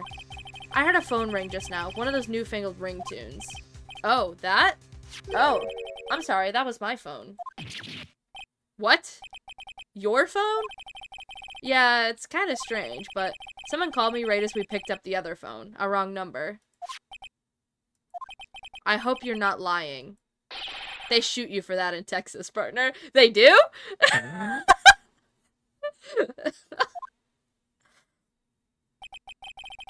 Uh-oh, I've incited the wrath of the Lone Star Patrolman. Cell phone added to the court record. I was gonna say, was she trying to call me, but I don't know if she knew me. Or Phoenix, I guess, not me. Phoenix and I are the same, actually. We need to ask Levi about that. True! Do they shoot people for lying in Texas? I was gonna say, I don't know many people from Texas. I've never been there, so I couldn't tell you. This appears to be the car where the body was found. It looks like the lock on the trunk is busted. The crime took place in the underground parking lot of the prosecutor's office. The body was found in the trunk of my subordinate's car. Ah! The subordinate in question was Miles Edgeworth. I don't know why I called him Miles. I wanted to say Edgeworth, and then my brain just went right to Miles. I mean, that is his name, but like, we're not on a first name basis. Quite a luxury car. It just screams, I have money to burn. Yeah, prosecutors get the big bucks. This rope, is it?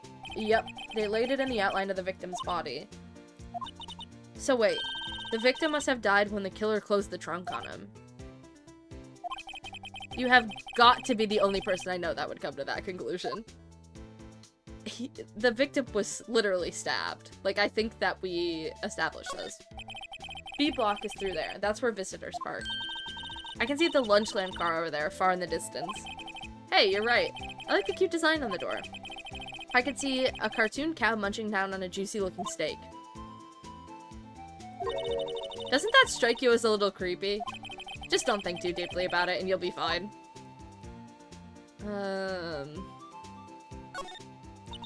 A block. This area is reserved for prosecutors. Defense attorneys are relegated to B block. I dream of the day when I will be able to park my car here. I'll go over to B block to buy my hamburgers from you, Mr. Wright. That's crazy. I'm not planning on giving up my job that soon. Damn, that's wild. First name basis, time for Phoenix to be gay. What do you mean time for? He's already gay.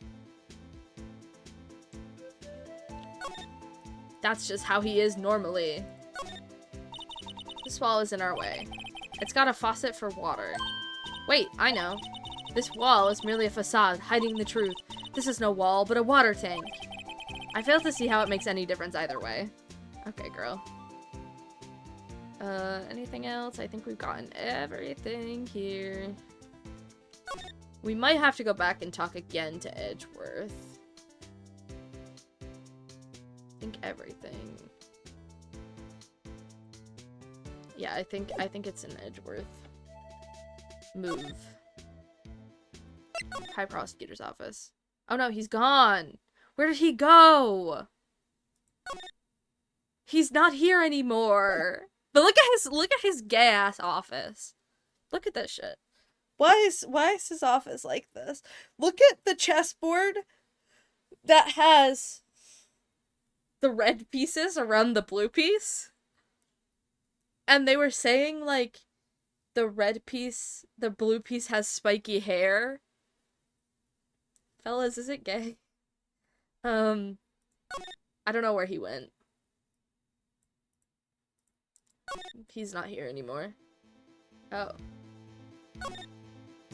Oh, can I actually talk to you now? Good men always die young. Remember that, partner. Could you be a little more specific? Bruce Goodman. He was a detective, right? Well, aren't you— what does this mean? Detective Goodman was stabbed here at 5:15. The Smiling Madonna told me the tale. I think he means the witness, Miss Angel Starr. One stab to the chest. A fine piece of work.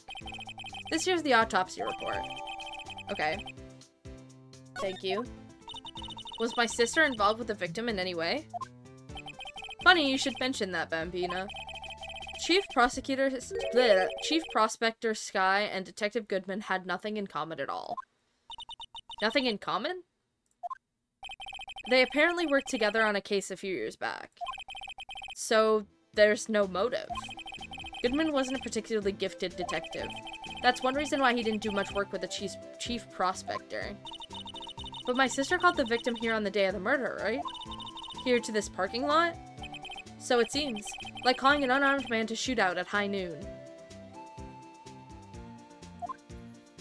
Sure. I don't mean any offense, but Officer Marshall, you're a patrolman, right? Not a detective. You calling me out? They shoot you for that in Texas. Okay, well, huh? I was one of them fancy shoot detectives till 2 years ago, to tell you the truth. Oh, really? Now he tells me. But you're a patrolman now, so how can you be in charge of a crime scene? Nothing gets by you, does it, Bambina? So why are you in charge? No reason. We're just short on hands right now. I'm keeping an eye out in the meantime. That's odd, though. Detective Gumshoe was saying he had nothing to do. Nothing important, at least.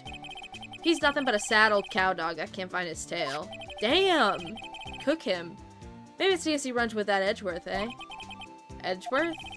That cow dog's been kicked out of this cattle run by order of the chief of police. Just, he don't realize it yet. Detective Gumshoe kicked out of the investigation? They kicked him out? They kicked him out? That's why he's doing nothing? Because they kicked him out? I feel bad for him. So, there's no connection between Detective Goodman and my sister. That's correct, but there's a goldmine of evidence against her. And the prospector tomorrow is none other than Edgeworth himself. I'm afraid your sister's fate is decided, Bambina. Many condolences. Officer Marshall! Yeah, Bambina? How can you say that? You and my sister, you were— Is there something between this cop and her sister that I don't know about? I apologize, Bambina. Something must have gotten to me. Maybe it's that dry wind that's blowing through the prospector's office. Dry wind or ill will, someone's up to something here. But who? Suspicions about Mr. Edgeworth have been flying around for nearly 2 years now. Forged evidence and arranging testimonies, you mean? He was unbeatable because he did whatever it took to win. Unbeatable, that is, until he met you. But rumors are just rumors, aren't they? Straight people in this economy? Literally. How dare you?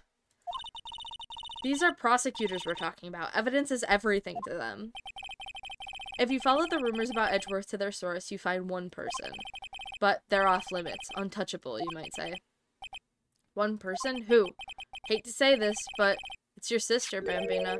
Chief Prospector Lana Sky. What? My sister? Edgeworth couldn't wrestle all those cattle by himself. Some people load their guns with bullets, some people load them with deals. What, you're saying Edgeworth was making deals to win trials? Where there's gunshots, there's bound to be bullets. That's what the old-timers say. There's a big old secret hidden around here somewhere. Everyone knows it. Is that why Detective Gumshoe was taken off the case? Did they target him because he was closest to Edgeworth? I don't know. Who up with Edgeworth buying wins and bribing people? I can't believe it. We're gonna go back here and see if we can bother Gumshoe. Oh no, we can't. We literally cannot. Anything?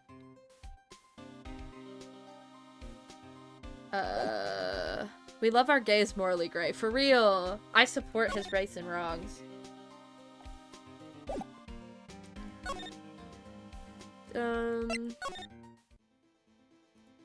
Let me try...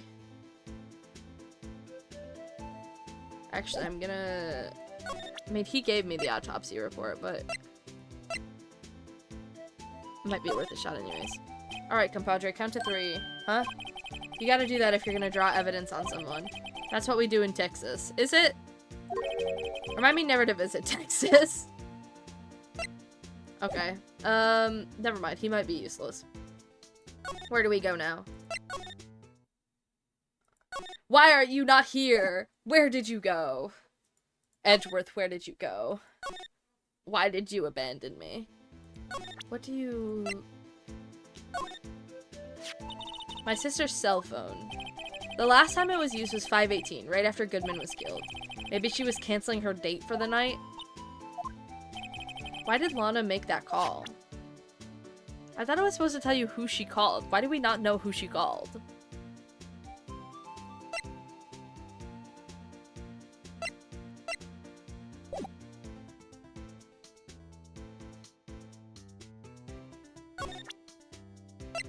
I don't know.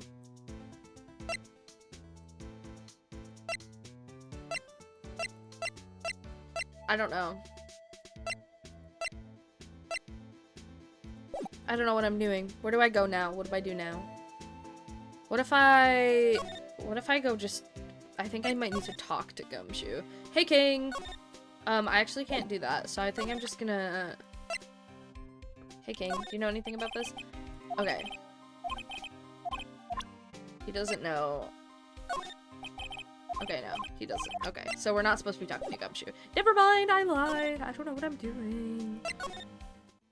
I have other things that I can show this guy. No, this is the... 5:12 p.m. The prospector's bright red steed came in at a trot, real slow like. A trot? It's a car! My Madonna tells me that the crime occurred 3 minutes later, so it seems the chief prospector was lying in wait. Maybe waiting for her prince to ride in on his bright red horse. So what you mean is, the killer intended to use Edgeworth's car all along. Ah, a toy shield, suits the boy well. What exactly could you shield with that? A toy knight, maybe? Officer Marshall, don't you have anything good to say about Mr. Edgeworth? You don't like him, right? We get the point. You know, when I was a detective, I got one of these. Let me guess. Did it have a K for King of Detectives on it? Hey, they could use the same shield over and over. Note to self, the prosecutor's office in criminal affairs are surprisingly cheap. You know it, they've gotten cheaper with every passing year, I tell you. Knife? No, he didn't like that one. This one? What's that, some sort of police passport? This is Detective Goodman's ID card. Strangely enough, we found it a good distance away from the crime scene. Good distance in this rat hole. If you want distance, get yourself to Texas. Texas. This is a tiny little crime scene in a tiny little town with tiny little evidence. What difference does a few yards make, compadre? Note to self, if you encounter suspicious evidence, think of Texas. There's no better way to study than to hang out with the pros. Okay, sure, whatever. I don't know what we're supposed to do now. I showed him all this junk. I've gone through everything in these rooms. There's nothing else here. I've investigated all of this.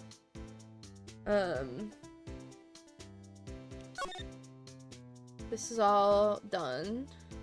Did all of that.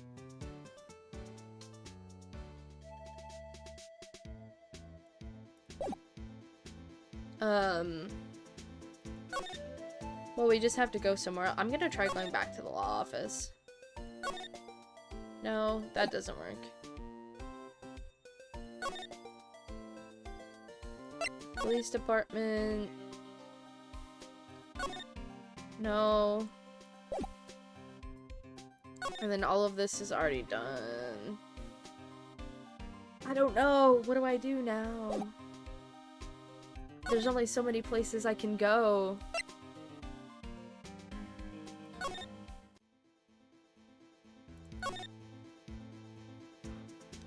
Detention center, maybe? No, she's not even here anymore. Oops, I didn't want that. Underground parking lot. He's not here. And there's... Oh, is it gonna make me... It undid all the investigating that I did.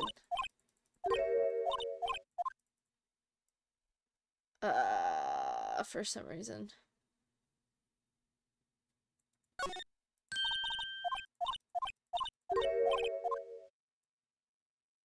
I don't know. What am I supposed to do?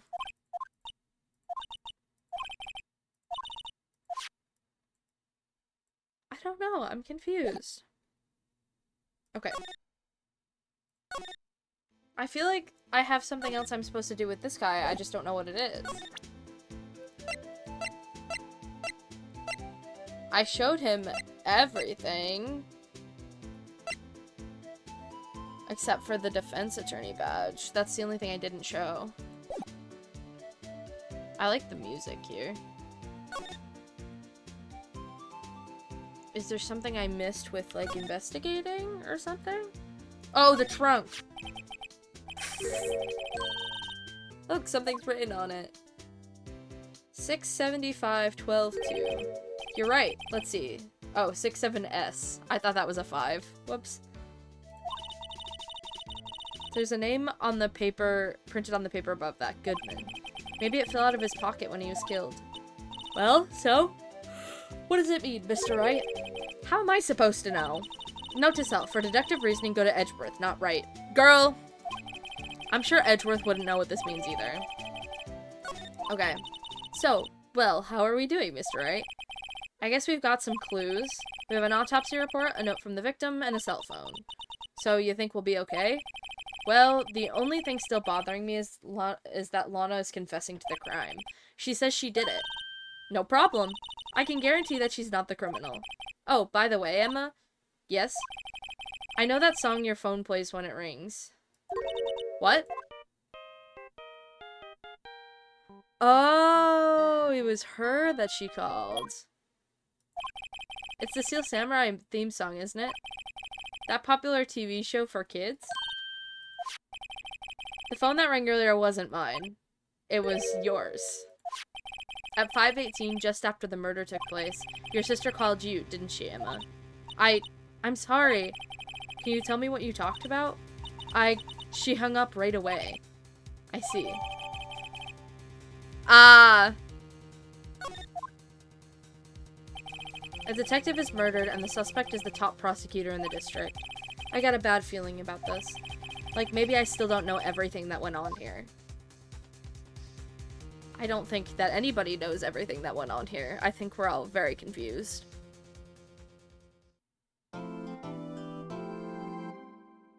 Yes. Save it. Okay.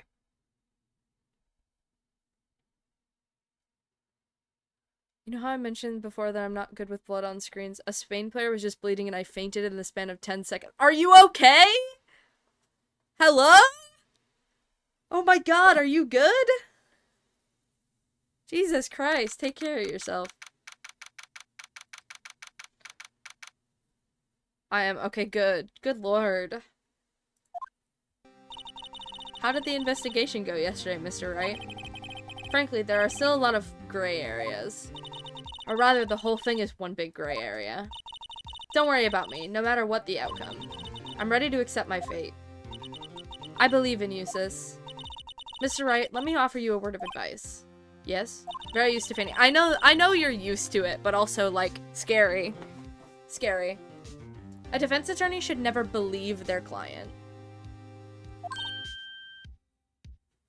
I feel like this is generally,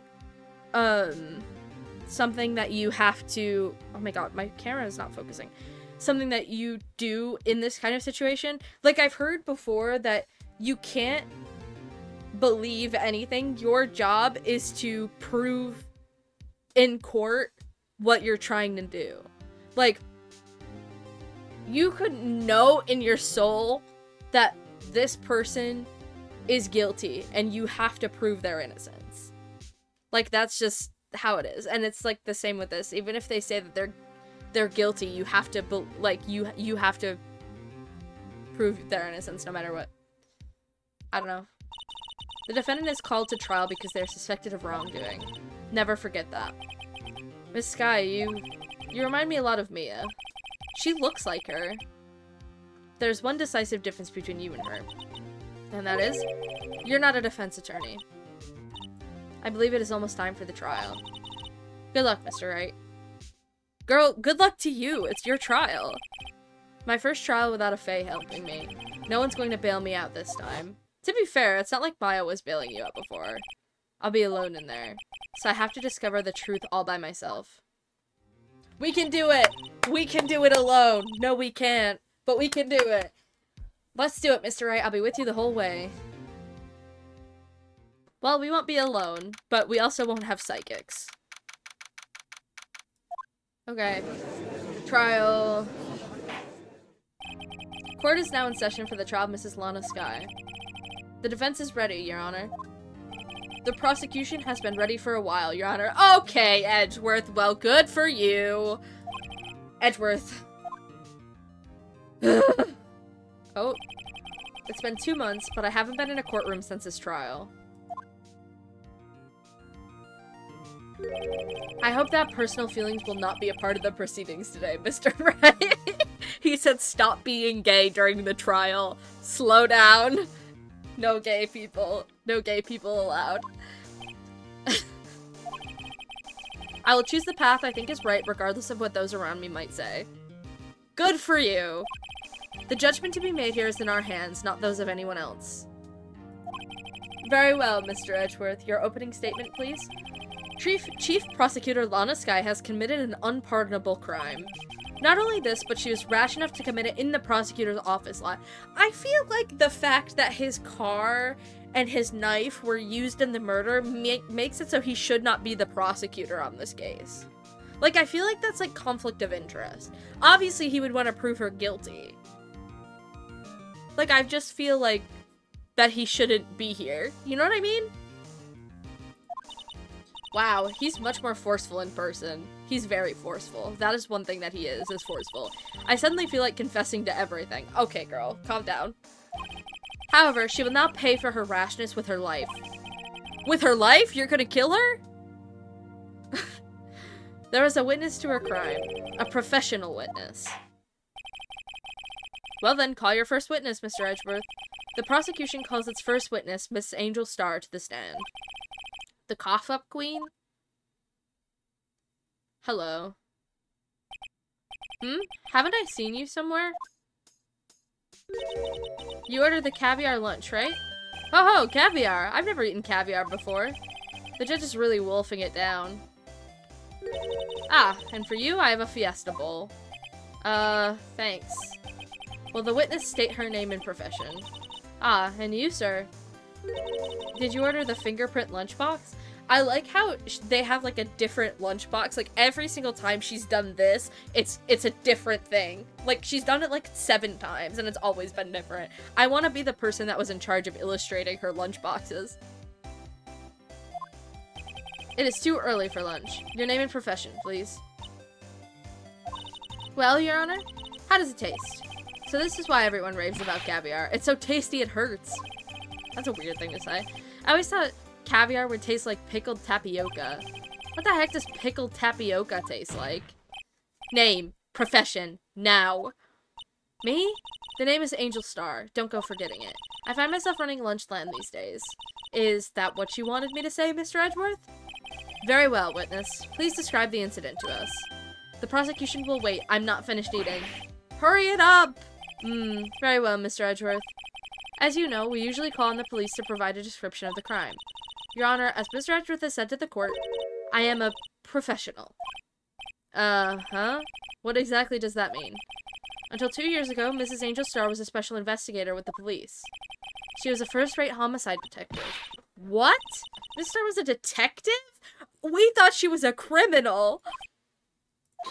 I know who you are. Cough up. Cough up, Queen Angel Starr, Your Honor. Long time no see. Very well. You may continue with the description, Miss Starr. Just who is this lady? If I might have the court's attention over here, why do you hate your life, Dizzy? Oh. The parking lot at the prosecutor's office. Spain is in the finale. Oh my god. Oh boy. The parking lot at the prosecutor's office. Was that Spain versus Netherlands? Who was playing? I can't remember. France. Okay, sorry. I got too silly, and I couldn't remember. The parking lot at the prosecutor's office is divided into 2 blocks. A block is for the prosecutor's office personnel. B block is for visitors and clients. A chain divider separates the 2 blocks. I suppose that's to keep visitors from taking up prosecutor spaces, yes? The crime took place by a car in the back of A block in the car's trunk. The killer stabbed the victim with this knife and then went to drive the body out. In somebody else's car? Unfortunately for her, there was a witness, and an arrest was made on the spot. And who was this valiant witness? Why, it was me, Your Honor. I got the floor plans. They're the unsportiest team in the Euros. The only thing I'm happy about is the 16-year-old scoring. He deserves that, his first goal for his country. There's a 16-year-old on the Spain team? 16? That's insane. Dude, that guy's a legend. He does deserve that. That's crazy. Witness, did you see the very moment of the crime? Of course, Your Honor. Immediately after that, I apprehended the chief prosecutor. It seems rather cut and dry, doesn't it? Well, Mr. Wright? I can't agree on principle, Your Honor. Mrs. Godson. Oh, I'll have to, like, look into him. I didn't know they had somebody so young playing on there. That's crazy. It seems that some poor losers are unwilling to accept the truth, Your Honor. Shall I proceed to crush what little hope they have remaining? If you can, then give them your worst, Miss Starr. Wait, are they talking about me? Okay. Witness testimony. Now I start sweating, and I get terrified. Witness's account. Somehow, I always knew a day like this would come. I was on my way to deliver a lunchbox to my boyfriend, when I sensed something. Perhaps it was my finely honed detective's intuition at work. Hello. Through the wire fence, I saw the chief prosecutor standing next to a garish car. The chief prosecutor was holding a knife in her right hand. Then, she thrust the pointy tip of the knife into Detective Goodman's chest. Bringing a lunchbox to your boyfriend? How touching. If you can see, there is no room for doubt. The key point of your testimony seems to be nothing other than the point of the knife, which you saw being stabbed at Detective Goodman. So, how does it feel to be so utterly crushed? I'm still thinking about that. It's merely a flesh wound, Mr. Wright. Very well, Mr. Wright, you may cross-examine the witness. Youngest to ever score at a European Championship and youngest ever player in general, I think. That's crazy. Like, that's a high schooler. Bro is, like, out of high school. Not in high school because he's playing in the Euros. Like, that's crazy. I always knew a day like this would come. I was on my way to deliver a lunchbox to my boyfriend when I sensed something. Perhaps it was my finely honed through the wire fence. So, what I don't understand is, I don't know how you're looking through a wire fence. Because the wire fence would be B block, and the thing happened in A block because Edgeworth was parked in A block. So... Oh, I didn't mean to do that. Oh yes, it was like the feeling... I don't know what that means either. Wasn't the victim, Mr. Bruce Goodman, also a detective? Yes, well, he was like a young cheese. A young cheese? A pale white cheese, not yet tangy with experience on the street, a greenhorn. Then I must be hard, yellowed, and sharp as a tack. Well, don't say that. Yeah, with the odor of an old cheese to match. In any case, there in the lot, I felt something stirring in the back of my mind. Okay, I did not... This is the one that I wanted. He did his high school diploma version where you stop at 10th grade whilst training and playing in the Euros. That's crazy! Can you imagine, like, having friends and being like, hey guys, I can't hang out today, I'm training for the Euros. This is the one that I wanted to push. By garish car, you mean Mr. Edgeworth's car, yes. Mr. Edgeworth's? Incidentally, the knife with which the victim was stabbed was also Mr. Edgeworth's. Wasn't it? Indeed it was. It sure was. What an odd case this is. And the person you saw, you're sure it was the defendant? I saw her from no further than 30 feet away. I'm certain it was her. If she's telling the truth, we're doomed. Let's just do what we can. Even if we don't have any proof, we can always nitpick. We're dealing with Edgeworth here. I need something more substantial than that. Can you tell us what the suspect was doing when you saw her? So I'm, like, there's no... Chief Prosecutor was holding a knife in her right hand. She thrust the pointy tip of the knife into Detective Goodman's chest. I'm just gonna push everything, and then we'll go back and tell the court why you didn't try to stop this crime. You did see her raise the knife to strike. The defense has a point. Unfortunately, by the time I realized what was going on, it was already too late. Too late? Yes. The next moment, the chief prosecutor brought down the murder weapon. I feel like it also sucks. He isn't allowed to go out celebrating with the team because if he's seen drinking, he's a high-profile athlete committing a crime. It is true. Imagine being 10 to 20 years younger than most of your teammates. It does also suck. Like, especially, like, not even just in the sense of, like, the committing the crime, but also, like, you can't really connect with anybody on the team because you're a child and everybody else is an adult. So you can't really, like, make friends. I mean, you're of course gonna be, like, you know, chill with them and hang out with them and stuff like that. Not hang out with them, but, like, you want to be, like, you want to have, like, a good team rapport with your teammates. But you can't really, like, make friends with them because nobody's close to your age and they shouldn't, like, I don't know, the likelihood that it's acceptable behavior for them to be speaking to him outside of, like, the game is probably very low. So that really sucks. And, I don't know, I just feel like there's not a lot of things that adults have in common with somebody of that age. So it's like, what do you guys, what would you do all as, like, a team? Like, imagine going to dinner and it's, like, 25 people between the ages of, like, 25 and 30. And then there's just, like, a 16-year-old. Yes, the next moment, the chief prosecutor brought down the murder weapon. I see. It's only a flesh wound, Mr. Wright. We can make it. You said that before. Anything else? Scientifically speaking, this star's testimony is flawless. Sounds pretty fatal to me. What do we do? Is this it? Is my sister guilty? Let's just keep our heads cool and press the witness a bit, shall we? For some reason, having her panicking next to me makes me calmer. Don't smile like that.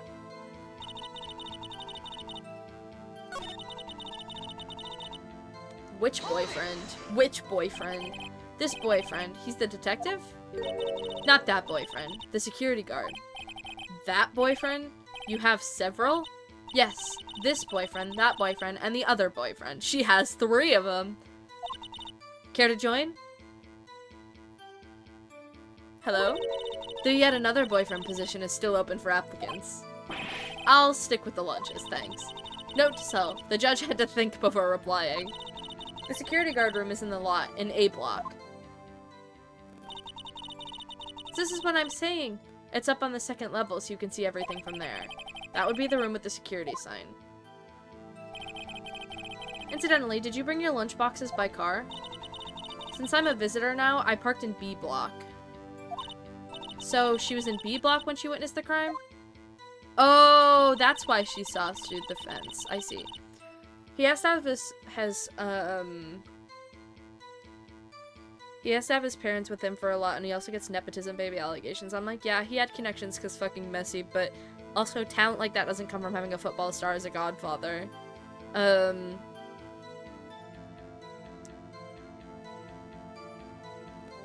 Sorry, I'm thinking.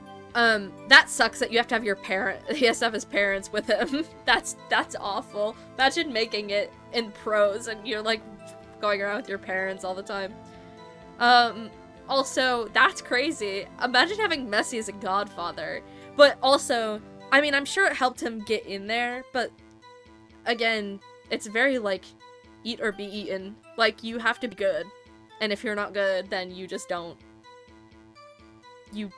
make it. And you don't get to that level without being good. Even if they pull all the strings, you will get ripped for being bad. So, you know, my finely honed detective's intuition at work.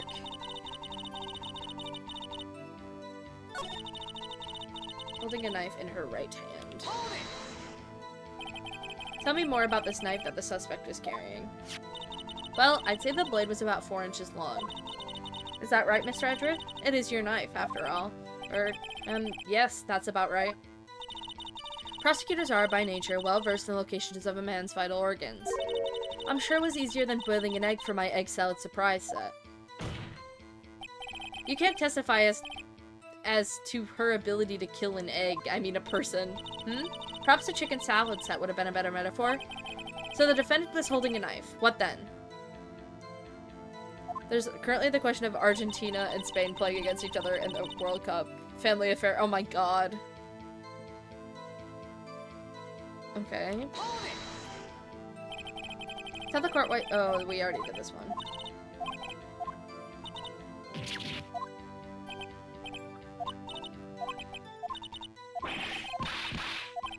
We already did this one.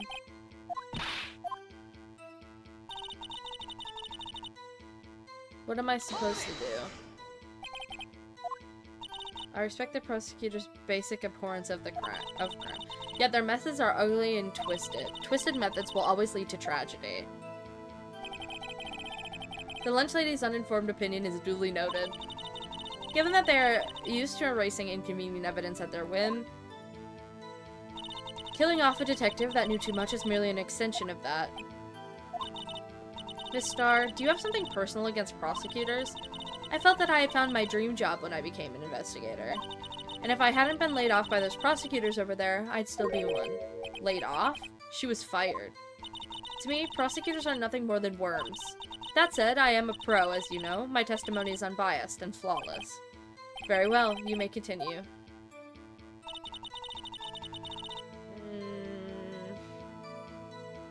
What evidence do we have?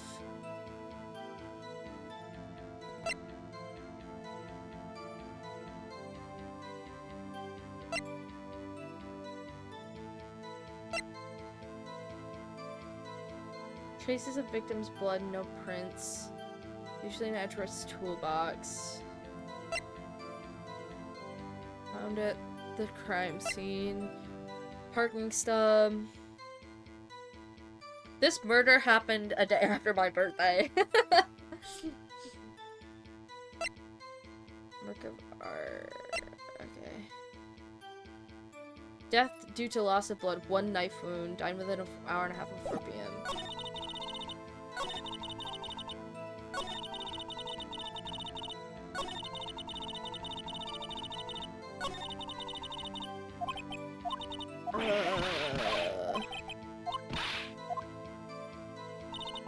What contradicts this?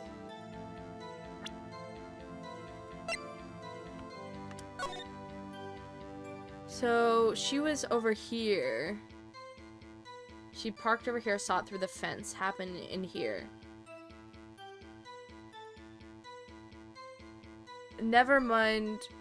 New article dropped. He is not Missy's godson. They only post for a charity calendar, and some articles on the internet spun it into that. Ah, that makes sense. Gotta love the internet. So here's the truck.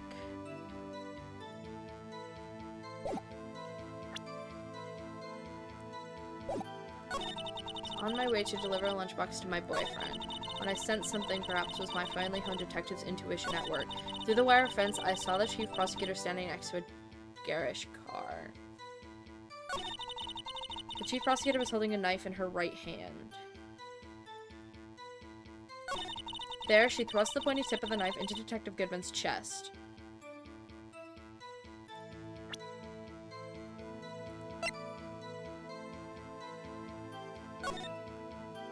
Name of deceased.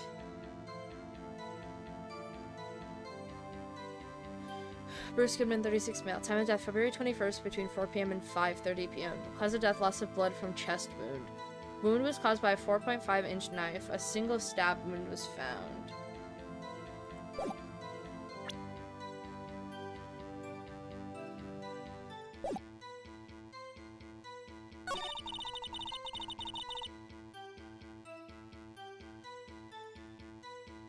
I don't know. I don't know.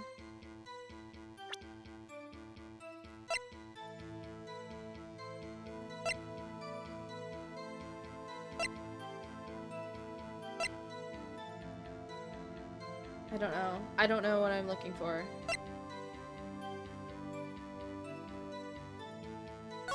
Could I look at this again, maybe?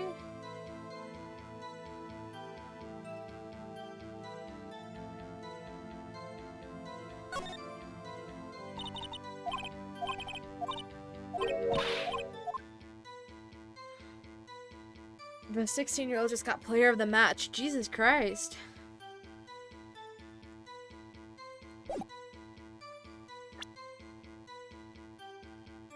I don't know. What do I...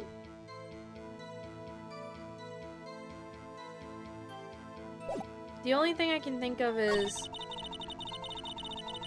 through the wire fence. They present this. The floor plans. I'm gonna save my game first. Just in case.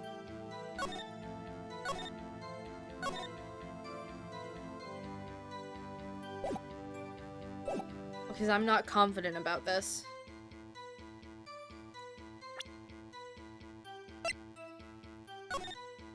Oops, not what I wanted. I wanted to present that. What am I objecting? I don't fucking know. Your Honor, no, I fucked it up. No! God damn it. I fucked up. Try to think before you make accusations. I'm thinking so hard! I'm thinking so hard, it's not even funny. Go back.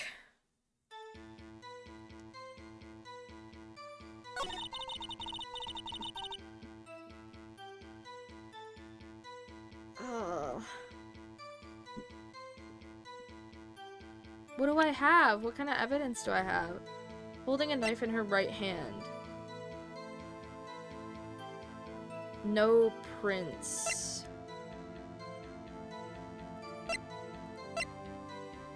One knife wound, died with... I'm looking at this again. 4 and 5 p.m. Cause of death, loss of blood from the chest wound. Wound was caused by a 4.5-inch knife. A single stab wound was found.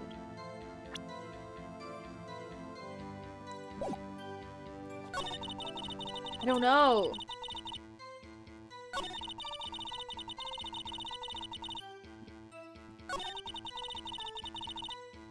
On my way to deliver a lunchbox to my boyfriend, when I sensed something perhaps was my finely honed detective's intuition at work.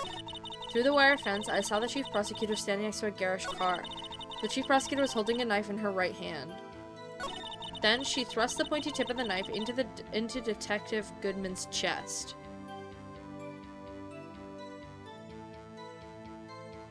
Where was the stab wound? Chest wound. Okay, loss of blood from chest wound. So it was in the chest, so that checks out. Oh, I don't know.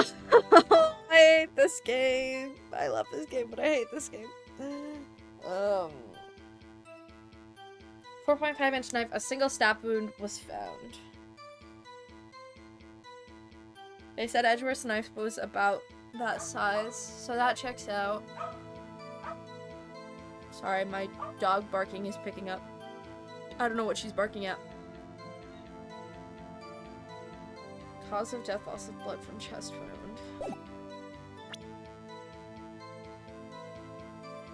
It's just like solid, I don't know.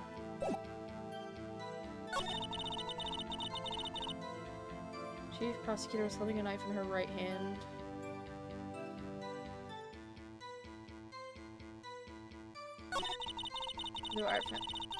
I don't know. Did I press this one?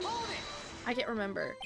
Tell me more about this knife that the suspect is carrying. Let's say the blade was about 4 inches long. Oh yes, okay, we did this one.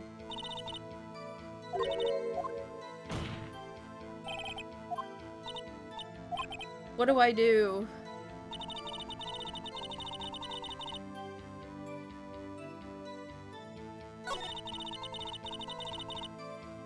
Holding a knife in her right hand.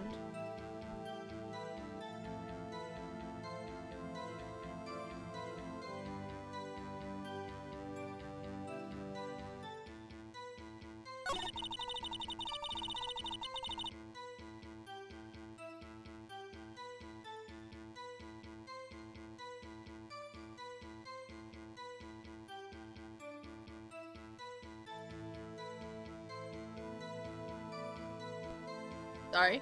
Okay, we're so back. Through the wire fence, I saw the chief prosecutor standing next to a garage car. I don't know anything. I feel like this is what we're supposed to be nitpicking, but I just don't know how.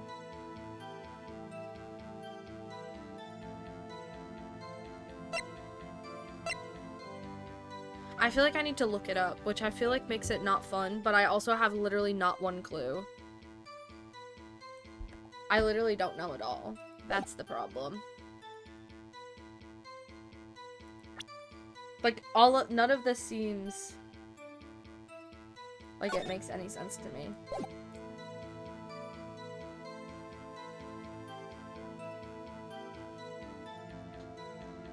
I don't understand. I don't get it.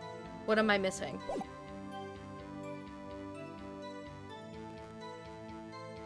What am I missing? I'm looking. I'm looking.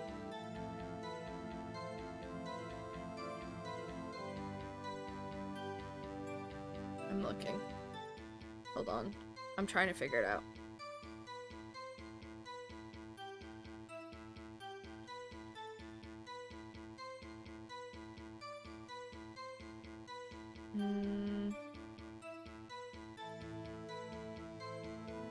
No, wait. Oh, God damn it.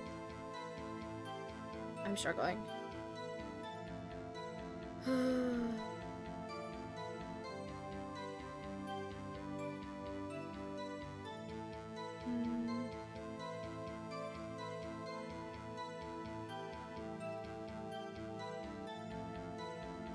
Okay,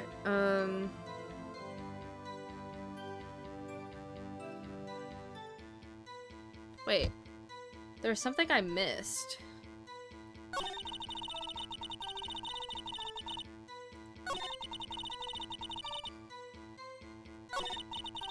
One.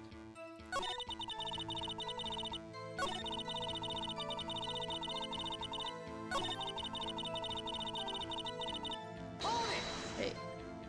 By garage car, you mean Mr. Edgeworth's car.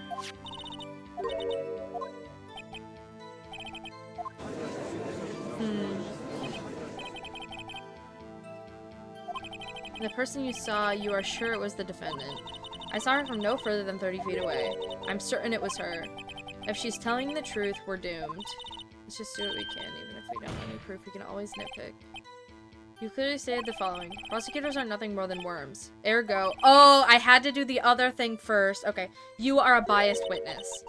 You might want to keep those silly opinions to yourself in the future, rookie. Huh? Rookie? Unless you're willing to risk the consequences of doubting me, I'll fry you like a fritter. Crispy on the outside, chewy on the inside. That was inspiring. I believe I've heard that tagline elsewhere. You could cry plagiarism? I may be relegated to the lowly post of lunch lady, but my instincts are honed. Oh. There she is, covered in blood. A photograph. You took this. The moment I witnessed the crime, my reflexes took over and snap, I took a picture. In fact, one of my lunch boxes is rigged with a camera. I suppose that's more exciting than just hanging it around your neck. Witness, why am I only seeing this photograph just now? You think I'd show it to you, a prosecutor? Think again. My boyfriend works in the photography division of criminal affairs.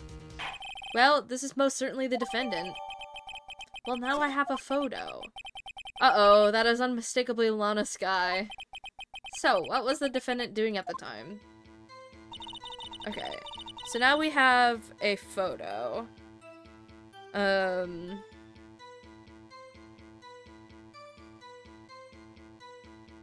Chief prosecutor was... I'm gonna use the photo. I'm gonna turn my guide off now so I can, try and do this without it. Oops. I don't want to look at it. I see her. I have observed her. And you witnessed this? You saw Miss Skye stab the victim with a knife. As I've already said, yes. I swear on my finest salmon swirl lunch. I'm sure that is a fine lunch. But isn't that odd? Look at this photograph. Look at this photograph. Sorry. This is the photograph you took of the very moment of the crime, is it not? Then why is Miss Sky not holding a knife? Mr. Edgeworth, your thoughts. Objection. The objection is so tentative. He's like, I object. I object.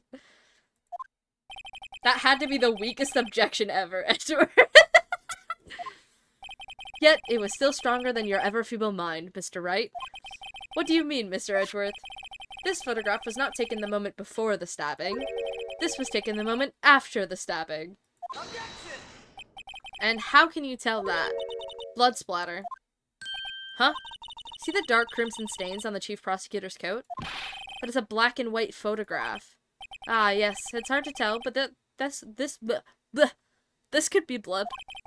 Well, Mr. Wright, I see no problem here. No problem, except you. Mr. Wright, are you gonna just sit there and take that kind of abuse? You got a better idea? I feel like I should be objecting, but I just don't know what the proof is otherwise. I feel like the option, it's always better to do a thing than it is to say, like, no, it's fine, and then not do it. Okay. Wait, that contradicts what the witness said in her testimony, namely that she took the picture the moment she witnessed the crime. Well, it seems I was slightly unclear. My apologies.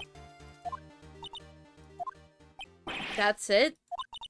If you run out of lunch, you order seconds. Problem solved. If you don't like it, try ordering the jumbo-size lunch from the get-go. Good advice. I'm not sure I understood it, but good advice. I didn't have time to stop her. Prosecutor Sky was cold, calculating, like a robot. She killed without pain or remorse. It was a premeditated murder. Premeditated? How do you know? Look at the chief prosecutor's hands in that photograph. Well, are those gloves? Surgical gloves made of thin rubber, most likely. Why would she have those on? If it was not premeditated, she would not be wearing those gloves. Hello! We are so... Wow, you are so close right now. Hey, King. Quack. What's her obsession with lunch? Her whole thing is that she sells lunch boxes to the people at, like, the police station. I don't know why she's so... To be fair, the characters in this game kind of get one personality trait, and hers seems to be lunch. These gloves do seem to tell a tale of premeditation. Premeditated murder, a serious offense. Witness, add this to your testimony. Voices.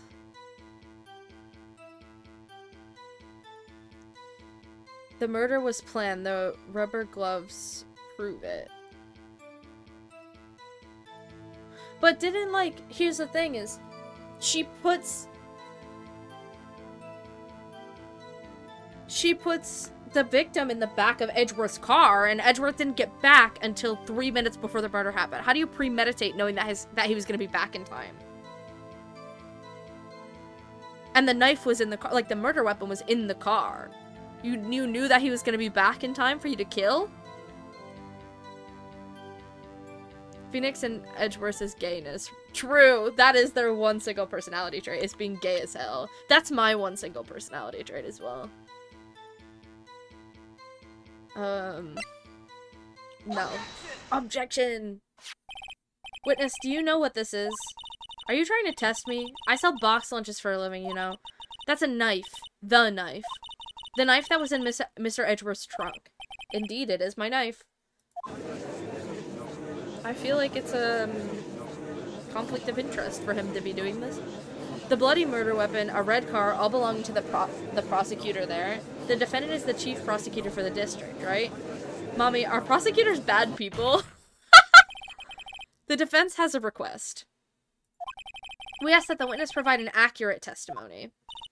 What's that, Ricky? In your testimony, you stated that Lana Skye planned this murder, and that's why she was wearing those special gloves. Seems like a natural conclusion to me. The gloves do indicate planning. However, why would she not also prepare the most important thing, the murder weapon? Now, except you've come a lot far away from your denial. Now, except you're the gayest of them all. That's crazy. That one's crazy. And I don't deny it anymore. There's no point in denying anything anymore. At this point, we're far past denial. Oh. This knife just happened to be in the trunk of that car. Ladies and gentlemen, if you're going to plan a murder, you don't forget the weapon. Ugh. Ah, she's dying. It's over. Order, order, order. Great, now the tide is turning in our favor. Great show, Mr. Wright. My sister's as good as free. No, I don't think so yet. Nuh-uh. Nuh-uh. Right. I believe the next lunch you'll be eating is humble pie. What? I hope you weren't deluding yourself into thinking that the tide has turned. Why are they mind reading? Not over such a trifling detail. But this shoots a hole in the whole premeditated theory. Bah! The prosecution could care less if it was premeditated or not. The only one who seems to care is that lunch lady over there. The defendant, Lana Skye, murdered a detective with a knife. That is the only thing the prosecution needs to prove. Nothing else. Very good, Mr. Prosecutor. Shut up, Dizzy. And I'm not blushing. My face is just always this red. That's not even a lie. It's just true. It's just straight up true. I'm just very red. Very good, Mr. Prosecutor. I suppose you think you're clever now. But you know as well as I do that she planned on killing him. It was planned. If it wasn't, why would she have been wearing... I believe I'd like to hear your testimony again. Witness, please tell us only what you saw, not what you thought. How dare you? No. Okay. Well, thank you. My powers of deduction are not to be underestimated. Really now? Okay. Lana Skye intended to murder Detective Goodman. Oop. That's why she called the victim all the way to the prosecutor's office. I'm sure that the chief prosecutor had a grudge against the victim. Nothing else could drive the human machine to plunge the knife in again and again. Again and again? He was only stabbed one time. The victim was summoned from the police department to the prosecutor's office. It does sound a lot like premeditation, doesn't it? So, if I ordered a pizza, does that mean I'm planning to kill the delivery boy? In any case, the defense may now cross-examine the witness. I know what's wrong with this, because she did not stab him multiple times. It was only once.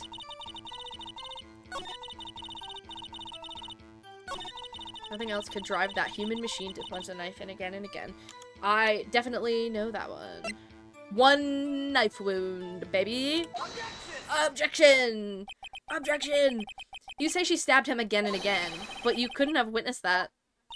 Are you testing me? Then I'll test you. With my moss surprise. I'm afraid the moss is growing under our feet as we wait, Miss Starr. What do you mean? I shouldn't have to explain this, but take a look. The autopsy report states that the death was due to a loss of blood from one stab wound. Aha! You're right. Good show, Mr. Edgeworth. That's why I fucking objective. Why are they— what a hunk, he's my hero, really. Why do you think I objected? What about my objection? No one noticed. I love— oh god, my webcam just lagged real bad. That was crazy. Well, witness. You got the crime scene set, right? What the oh, thanks. I always believed that no one could ever mistake ketchup for blood. But now, I realize that such mistakes are possible. So, you're saying you mistook something for blood? When she lifted her knife, I thought I saw blood at her breast. Splattered blood from her victim. That's why I thought she must have stabbed him at least twice. Then tell us what you saw that you thought was blood. Testify. Testify! Her red muffler looked like blood to me. That's how ghastly the whole scene was.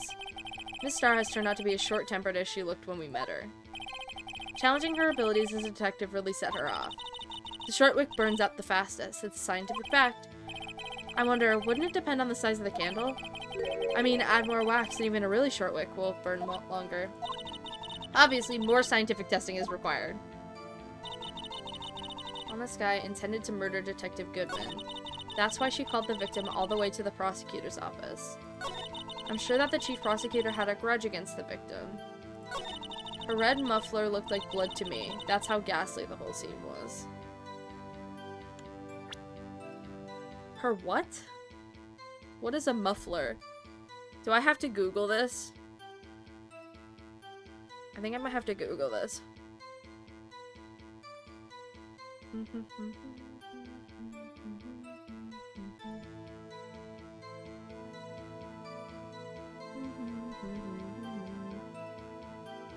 Wait, sorry, I'm confused.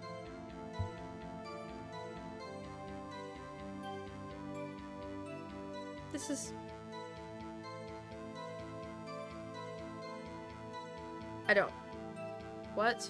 I'm still confused after looking it up. I'm gonna be real.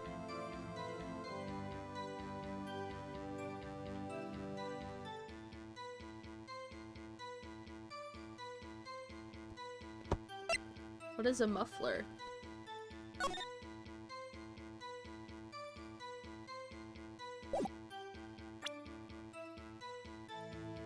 Is it, like, supposed to be clothes?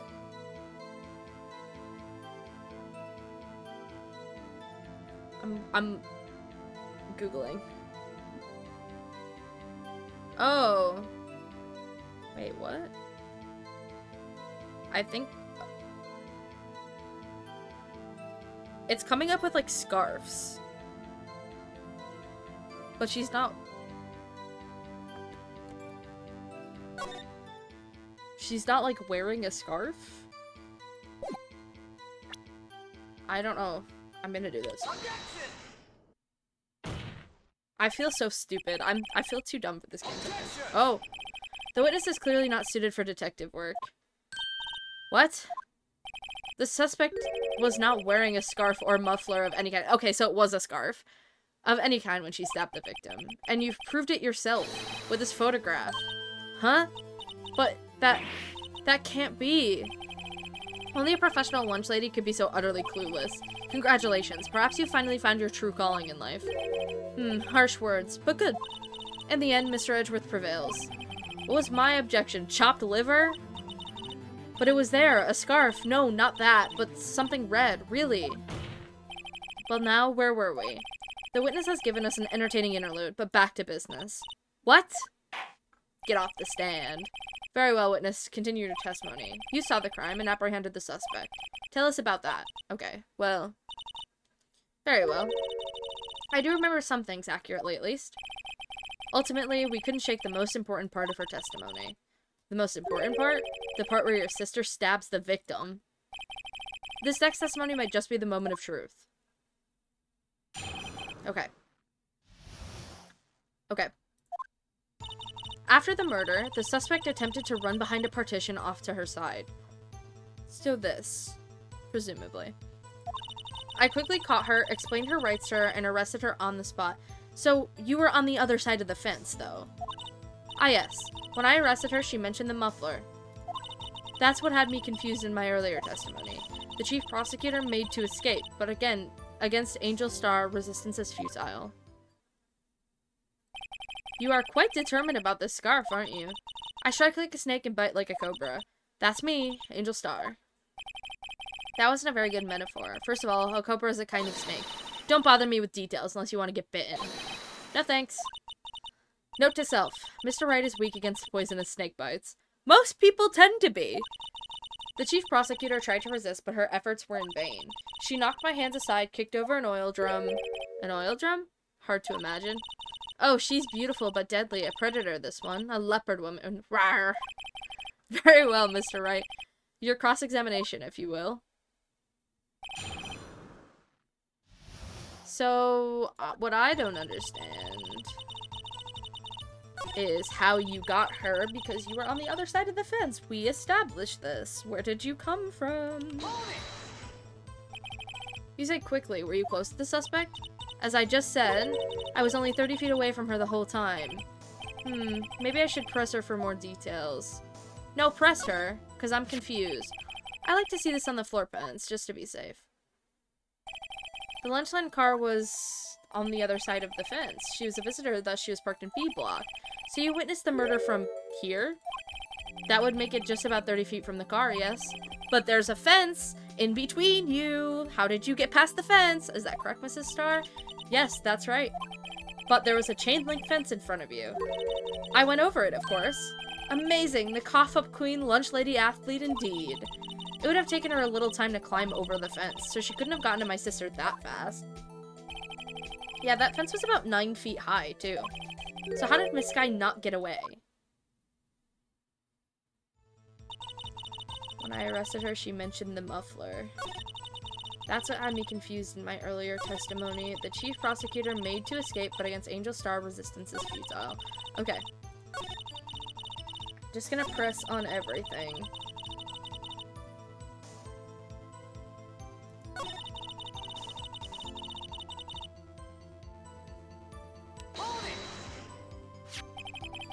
So where's this partition on the floor plans? I'm sure she means this wall next to the car. That's right. There was a wall there, about 6 feet high. She's obviously trying to hide herself. Quite a natural thing for a criminal to do. And what did you do then? Okay.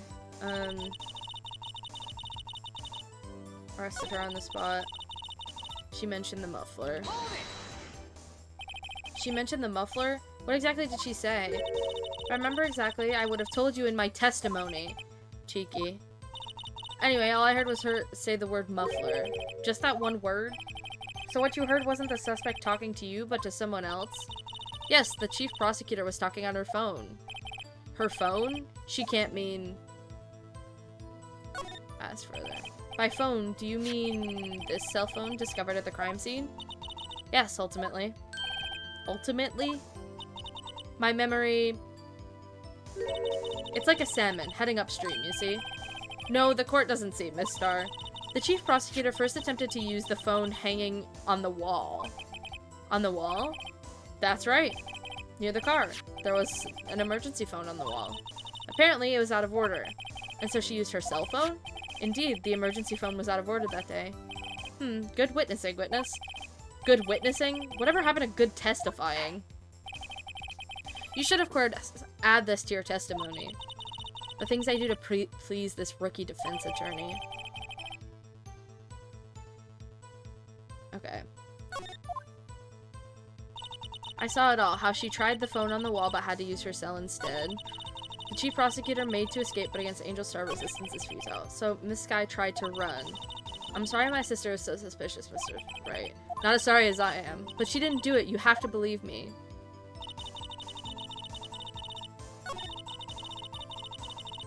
Arrested her on the spot. When I arrested her, she mentioned the muffler. I saw it all, how she tried the phone on the wall, but had to use her cell instead. Okay. Do you think you could restate your testimony for the court? Aha, I was gonna ask the same thing. I only say this one time, so listen close, rookies. So she went over here. The chief prosecutor stabbed the victim and ran behind the partition. Then she picked up the emergency phone on the wall, but it was out of order. So she pulled out her own cell phone out of her pocket. And during that time, you climbed over the chain link fence. Then when I boldly grabbed her arm, the chief prosecutor hung up her phone. And you saw her doing this? What is it, Mr. Wright?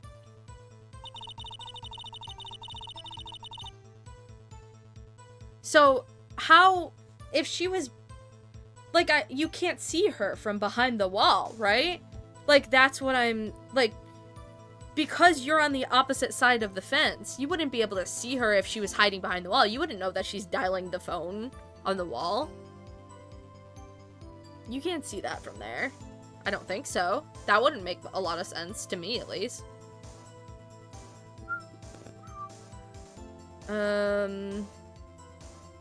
Okay.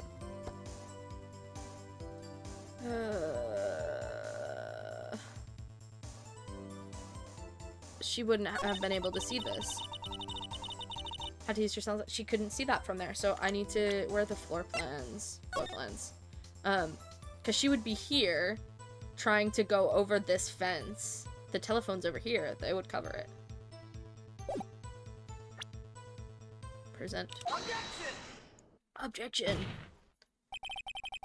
Miss Starr, I have to conclude that you have a personal grudge against Miss Lana Sky. Objection! The witness is a former detective. Her testimony is unmarred by personal bias. Well, who would have thought you'd be my knight in shining armor, prosecutor? You who, together with the chief prosecutor, kicked me out 2 years ago. Well, Miss Starr, this is a fatal contradiction with your testimony.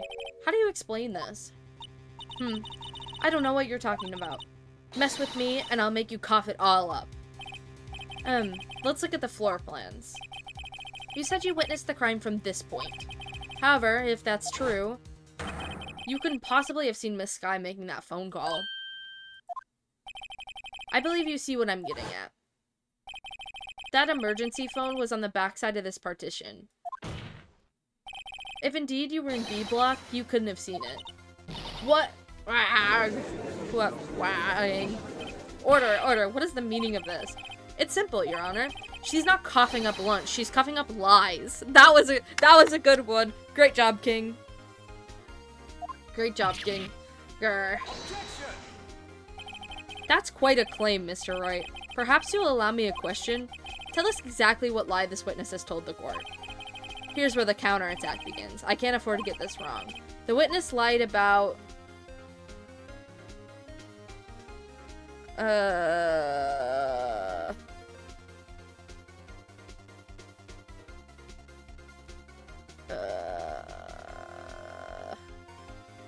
what she saw, where she saw it.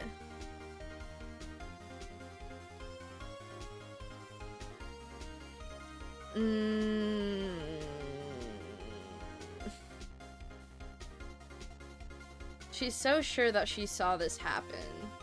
Maybe she was somewhere else? Question mark. This guy tried to use the emergency phone, but it was out of order. What is significant about this fact? Nothing. Therefore, it would be pointless for Miss Starr to lie about it. Pointless to lie, I see. But say the witness did actually see Miss Sky using the emergency phone. It would mean Miss Starr witnessed the crime from a different location. A different location? Now that's a pointless lie if I ever heard one. Before you call my lie pointless, at least let me tell it. Let me ask a question to our clever wordsmith, Mr. Wright. Just where was the witness when she saw the crime? All the testimony we've heard now points in one direction. The place from where Miss Starr witnessed the crime is, it would have to be the security room, right?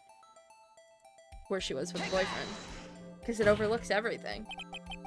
This is the only place where she could have been. The security guard room? Indeed, the security guard room in the underground parking lot is well positioned. It's built on the second floor, so you can see the entire lot. She would have been able to see the emergency phone from there. But why there? There are many other places where she could have seen the phone. Nuh-uh. Not in this case, Your Honor. The witness, not being part of the prosecutor's office, couldn't park in A block. The only place where she could have seen the crime and the back of the partition is here. I remember in your testimony you said you brought a lunch to your boyfriend in the security guard room, yes? Well, Miss Starr? How many years have I been getting the better of men? To think that the tables could be turned. Today, a man has got the better of Angel Starr. Little bit of drama. Order, witness. What have you done? You used to be a detective. You should know better. I'm not turning back. The guilty will be punished. And I'll do what I must to make sure justice prevails. The guilty. Is she talking about Miss Sky? Mr. Wright, doesn't this strike you as odd? Why did Miss Starr lie? It doesn't make sense. Huh? She could have just said she saw the crime from the security guard station. It wouldn't change anything. Exactly. This photograph tells all. It was the defendant who stabbed the victim. The truth still stands. It still stands? I disagree, Mr. Edgeworth. What? If a witness is found to be lying, they're guilty of perjury. She knows this. She wouldn't risk that without a good reason. So tell us what her reason was, Mr. Wright. Huh? Me? Who else? Mr. Wright, let's review what we know. Okay. Miss Starr witnessed the crime from the security guard station. But she lied and said she saw it from B block. It must make a vital difference. But what? What would change? Angle of view to the crime, distance to the crime. difference in lighting. I want to say that it was the distance to the crime, because it makes it look less heroic if she's closer. Or maybe she's just lying about apprehending her altogether, and is like, I don't know, trying to make herself look better so she could get her job back. And that's why. I'm gonna go with distance to the crime. It changes the distance between her and the scene of the crime. My condolences, Mr. Wright. But one look at the floor plans and it's quite clear. The distance between the scene of the crime and the guard station is 30 feet. I don't see how that would change what she could see. It's higher! What she saw is not in question here. What matters is the time it would take her to reach the scene of the crime. She had to go down the stairs. Miss Starr, you witnessed the crime from the security guard station. Now, how long did it take you to go from there to the scene of the crime where you arrested Miss Skye? Well, witness? Yes? You ordered the squid wheels, right? The quality of my lunches has gone from low to inedible. I was bringing a PB&J lunch with fresh boysenberry jam to my boyfriend. Boysenberry for the boyfriend. He wasn't in the station, so I waited. I witnessed the crime from the glass-walled station. Yep. Yeah, down the stairs. And before I knew what I was doing, I found myself running towards the scene. But the door was locked. I couldn't open it. Oh, so she had to run all the way around. Okay, so that's why in the end there was the picture taken through here. That's why I had to go through the visitor parking in B block. That's quite a detour. It probably took me at least 5 minutes to get to the scene of the crime. 5 minutes? This changes things considerably. But it was that woman over there in the defendant's chair who stabbed him. I know it. Roman, why did you show up just to pin that? Please enlighten me. Please let me know. I didn't know you were here. And then I just see pinned by Roman Rodri BR. That's interesting. I know it. I have photographic evidence. I swear it. I swear it on my finest plastic spork. Okay. You have a point, and the spork is a wonderful invention. Would you like another caviar lunch? Absolutely. Uh-oh. Mr. Wright, you have to do something. Do I have any evidence to stop this? Do I have any evidence to stop this? Love you, Roman. That's crazy. That's crazy. Objection! I'm gonna do it.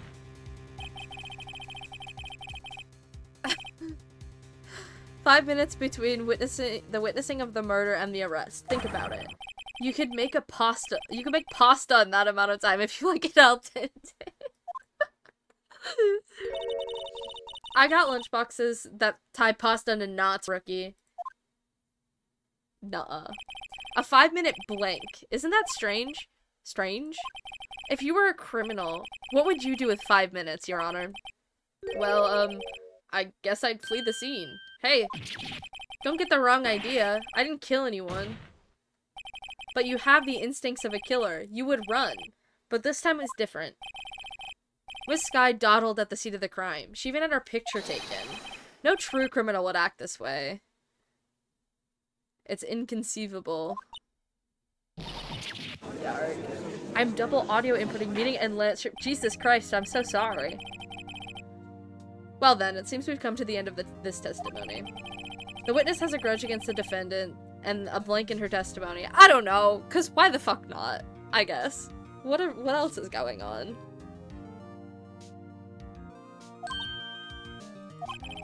Mr. Edgeworth is the next witness ready to go.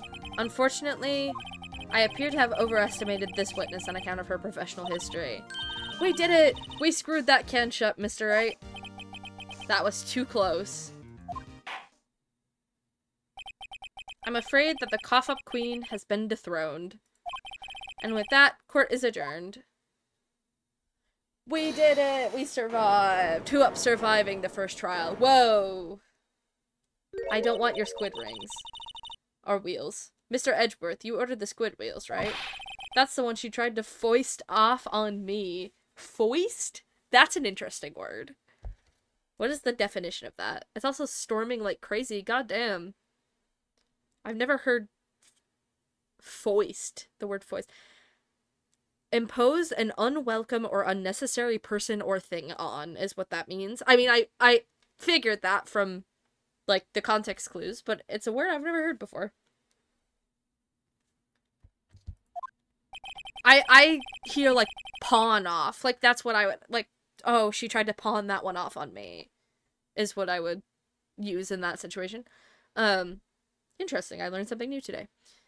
I prefer not to take the defense team's leftovers. Anything else to say? Me when I foist. Thank you, Tizzy. I might be able to save you. I have decisive evidence. What was that? Never mind, maybe we didn't finish the trial. Is this another one of her trick lunchboxes? My apologies, but we have no further questions to ask of you, Miss Starr. Ah. Is this your jumbo lunchbox? Woohoo! A triple-decker! Out of deference to witness's determination, I'll allow one more testimony. Jesus Christ! Let's hear about this decisive evidence. Like the Lunchline motto says, you won't be disappointed. What's she gonna pull out of her lunchbox this time? Holy shit, this thing is never gonna end. Okay. Decisive evidence. I should have mentioned those 5 minutes when I wasn't looking at the crime scene. And now, to the matter of the victim's shoe. Did I not bring this up? 2 types of blood were found on the shoe. One was, of course, the victim's. And the other blood type matched that of the defendant, Mrs. Lana Skye, and she had the bandage on her hand, like saying she cut her hand when she... This shoe proves that it's flawless. Decisive evidence. What? There was blood found on that shoe? Try Lunchland for all your lunch and decisive evidence needs. Oh my god, girl. Witness, what's the meaning of this? Why is this the first time I've heard of this evidence? Simple. As I've already said, I don't trust you with evidence, Mr. Edgeworth. That's why I took the liberty of investigating this myself. And you had blood tests performed? Didn't I mention?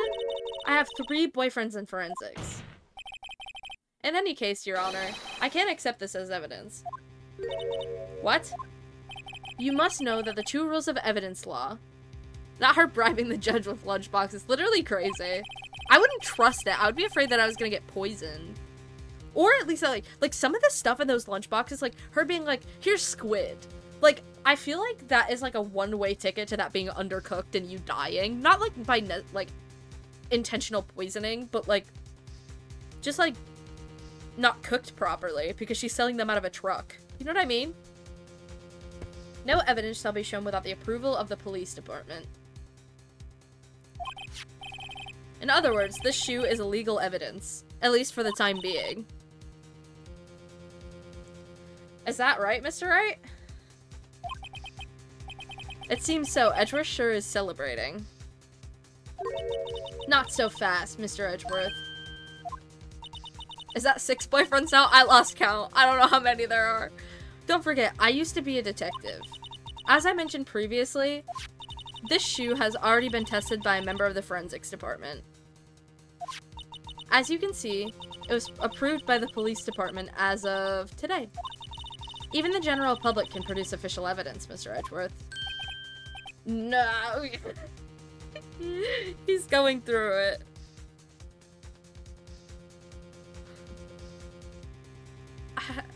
Sorry, I just received the most interesting message I've ever received in my life. Is that right, Mr. Wright? It seems so. Edgeworth is looking pretty sullen. You can at least study some evidence law, really. The prosecution's complaints notwithstanding, it appears that this evidence satisfies the first rule of evidence law. However, it seems you have yet another count against you, witness. Anything to ensure that the guilty are properly judged.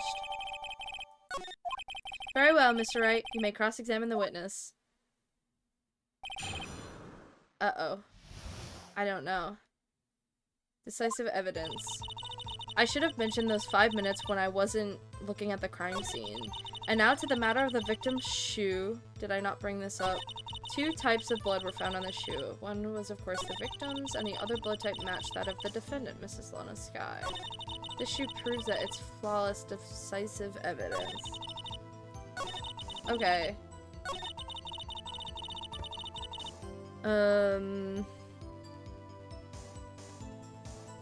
What? I guess just press?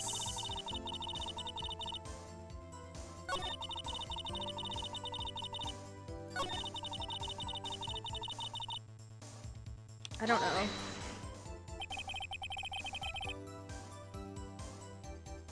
Brought it to the forensics department. If you're going to submit something as evidence in court, you need it approved. To do that, evidence must be analyzed by a forensics expert.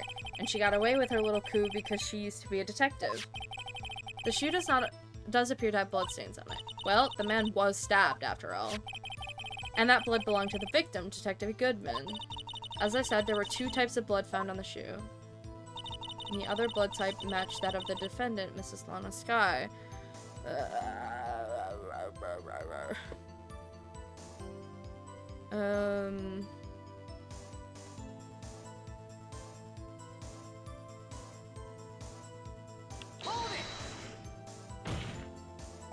You can't say for sure that the blood belonged to the defendant with a blood test. You claim to know something about blood tests, Rookie? Huh. Well, speak up. Well, blood comes in 4 types. A, B, O, and AB. However, you can't tell from a blood test whether a murder was committed in cold blood. Power outage! No! It's so over!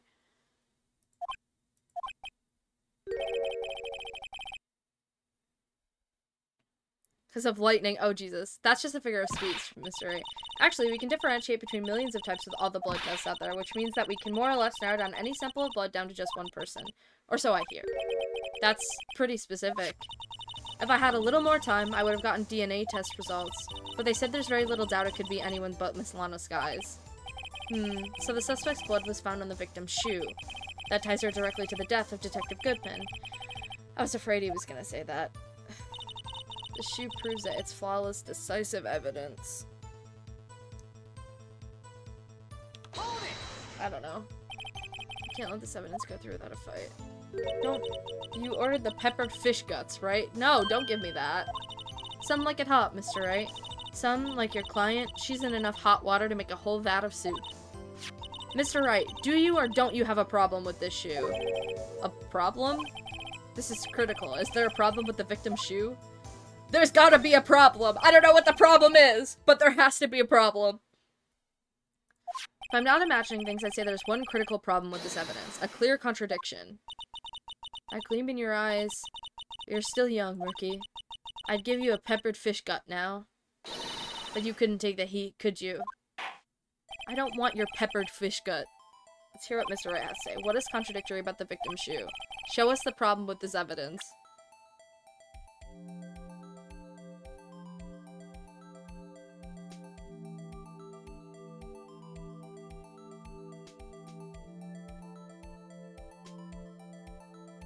I don't know. We are rotating the shoe.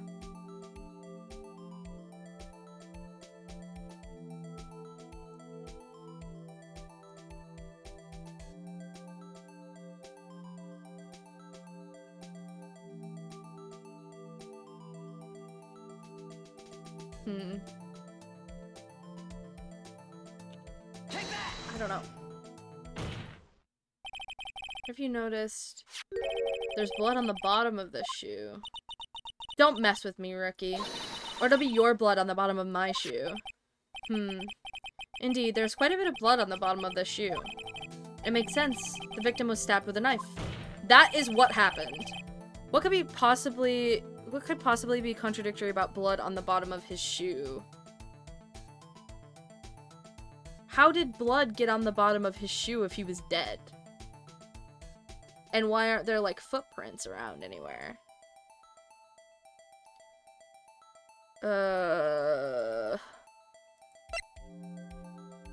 There's nothing on the floor. There's no blood on the floor, even. There would have to be blood on the floor if there's blood on his shoes, right? Whoa!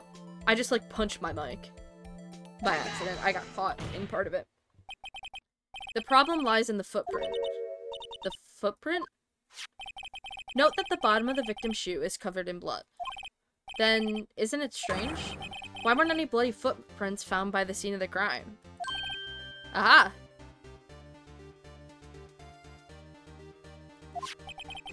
As you can see, there were no traces of any such footprints at the scene of the crime.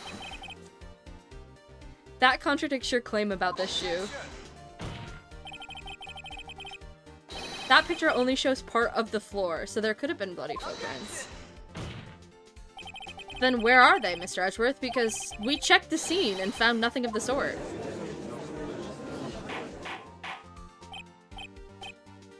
Order, order, order. Well, witness? What? Huh? Great going, Mr. Wright, but it's true that the lack of a footprint is a contradiction. But then we have to ask why there wasn't a footprint. What? Oh, that's true. There has to be a reason why there wasn't a footprint. Think, Mr. Wright, think. Hey, I don't know why it's not there. I'm just good at finding contradictions. What? Nuh-uh. I see. Now I get it. Get what? Our witness is more devious than I gave her credit for. We were hoodwinked to the very end. But she slipped. There is one vital hint to the truth in her testimony. What are you talking about? Think back to when she told us about apprehending the suspect. The chief prosecutor tried to resist, but her efforts were in vain. She knocked my hands aside, kicked over an oil drum. Oh, she's beautiful but deadly. A predator, this one. A leopard woman. I'm not repeating that again. I thought that was a strange thing for a normally cool-headed chief to do. No kidding. Now, witness, allow me to ask a very simple question. This oil drum, was it empty? Oh, that, I'm not sure I like your attitude, Mr. Edgeworth. Though apparently you're not the slowest conveyor belt in the lunchbox factory. Witness, well, was the oil drum empty? You're not the slowest conveyor belt in the lunchbox factory is crazy. The oil drum kicked over by the chief prosecutor was brimming with water. Water? What does that mean? Still don't get it, Mr. Wright? Do you want to know the reason she knocked it over? The real reason? Aha! You don't mean, oh, to clean up the footprints. Yes, the suspect knocked over the oil drum for one reason and one reason alone. To erase the bloodstains that would become evidence against her. Wah! That ties up things quite nicely. The bloodstains left on the victim's shoes tie her quite clearly to the murder. Then, after the deed was done, she knocked over the oil drum to erase the telltale signs. Why, that's a prosecutor's specialty, erasing evidence. That reminds me. Miss Skye's right hand was hurt. Didn't she say she cut herself when she stabbed him? But didn't she say that she stabbed... Didn't the witness say that she stabbed, oh my god. The witness said that... What's her name? I'm like forgetting her name. How am I just forgetting her name? The witness said that the accused stabbed the victim with her right hand. So how did she cut her right hand open if she was stabbing with her right hand? The only thing I can imagine is she like gripped this. So that's when my sister's blood got on the shoe? Well, I see no reason to prolong this trial. Mr. Wright, do something, please. What? What can I do? Your sister has confessed to the crime, and she tried to conceal it. But... enough. There is no need for further debate. The verdict, Your Honor? Very well. But Angel Star is on the prosecution side. She could have been lying about the water. This court finds the defendant, Miss Lana Skye... No, Lana. Lana is the word the name I was looking for. Hold it. Okay. Oh. Little girl. What did you just say? Huh? Me? Did you say that I, Angel Star, was on the prosecution side? Well, yeah, you are. You're saying my sister hid evidence by erasing the bloody footprints. Well? I thought you had your fill, but here you are demanding a second helping. Another lunchbox. A lunchbox called evidence. Wait, witness, don't tell me you have something else. This trial is literally never going to end. This is the worst witness I have ever seen in my life. Why can't she just tell everything straight up? The time for deliberations is past. Any further comments and you will be held in contempt of court. Your threats don't scare the cough up, Queen. Look at this. Another image. A photograph? I had it just in case anyone had the gall to suggest that the white shoe didn't belong to the victim. I see no room for error in this evidence. Mr. Wright, wait. Look at the asphalt in this photo. Hey, it's clearly wet. Erasing the last trace of doubt from the court's mind. Immediately after the murder, the crime scene was washed with water. I'm sorry, Mr. Wright. I guess I couldn't help after all. It's not your fault. I knew I couldn't win this case from the beginning. And it seems this is what your sister wanted anyway. It's so over. It's literally over. I'm sorry, Mia. Right, wet or not. Hello? Don't be so quick to throw in the towel. Ah! The voices! Get yourself up off the asphalt. Take another good look. Don't give up. Not until the bitter end. The voices! The voices! This is the last piece of evidence. Very well. This time I'd like to declare a verdict for good. Objection! Objection! That's me. Your Honor, wait. What is it with you people? Can I hand down my verdicts in peace anymore? Whatever it is, can it wait? No, it can't. Then it will be too late. Look at this photograph, the last one submitted. This trial isn't over until we give each piece of evidence proper consideration. So, right. Are you saying there's a problem with this latest piece of evidence? Yeah. I'll think later. Yeah, there's a problem. Right or wrong, I've got to go ahead with this. Me, when the problem. I suppose since we've come this far, we should give each claim a fair shake. Very well, Mr. Wright. Show the court the problem in this photograph.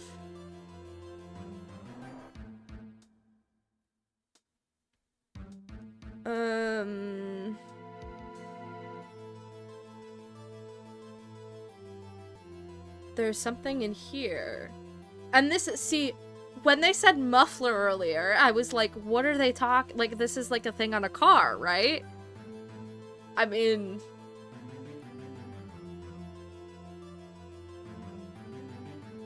I'm gonna go with this.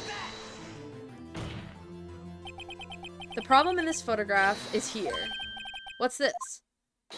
There's something poking out of the car's muffler. Wait just a moment, Mr. Edgeworth. Your Honor? You just said muffler. However, I see no trace of a muffler or scarf of any kind in this photograph. A muffler is also a part on a car or motorcycle, Your Honor. That's why I was Googling muffler and it was giving me car parts. Just think of it as part of the exhaust system. A pipe. I see. And I see. What's that suspicious looking cloth sticking out of the car's muffler? So what if there's something sticking out of the muffler? What does that have to do with this case? Nothing. Absolutely nothing. Objection! Objection! Nuh-uh. Sorry, Miss Starr, but it's not going to be that easy. In fact, you've already told us why this is important to the case. You said as much as in your testimony. What? Let's hear what Mr. Wright has on his mind. Tell us why you think this piece of cloth in the muffler is related to this case. It's the phone call that she had. Take that! Miss Starr, recall your testimony for the court. Ah, yes. When I arrested her, she mentioned the muffler. That's what had me confused in my earlier testimony. Muffler. Ah, yarg. Okay. Could it be that the muffler you had heard mentioned was actually this exhaust pipe? If so, that means this That means this piece of cloth is vital evidence. Oh, okay, she's dying.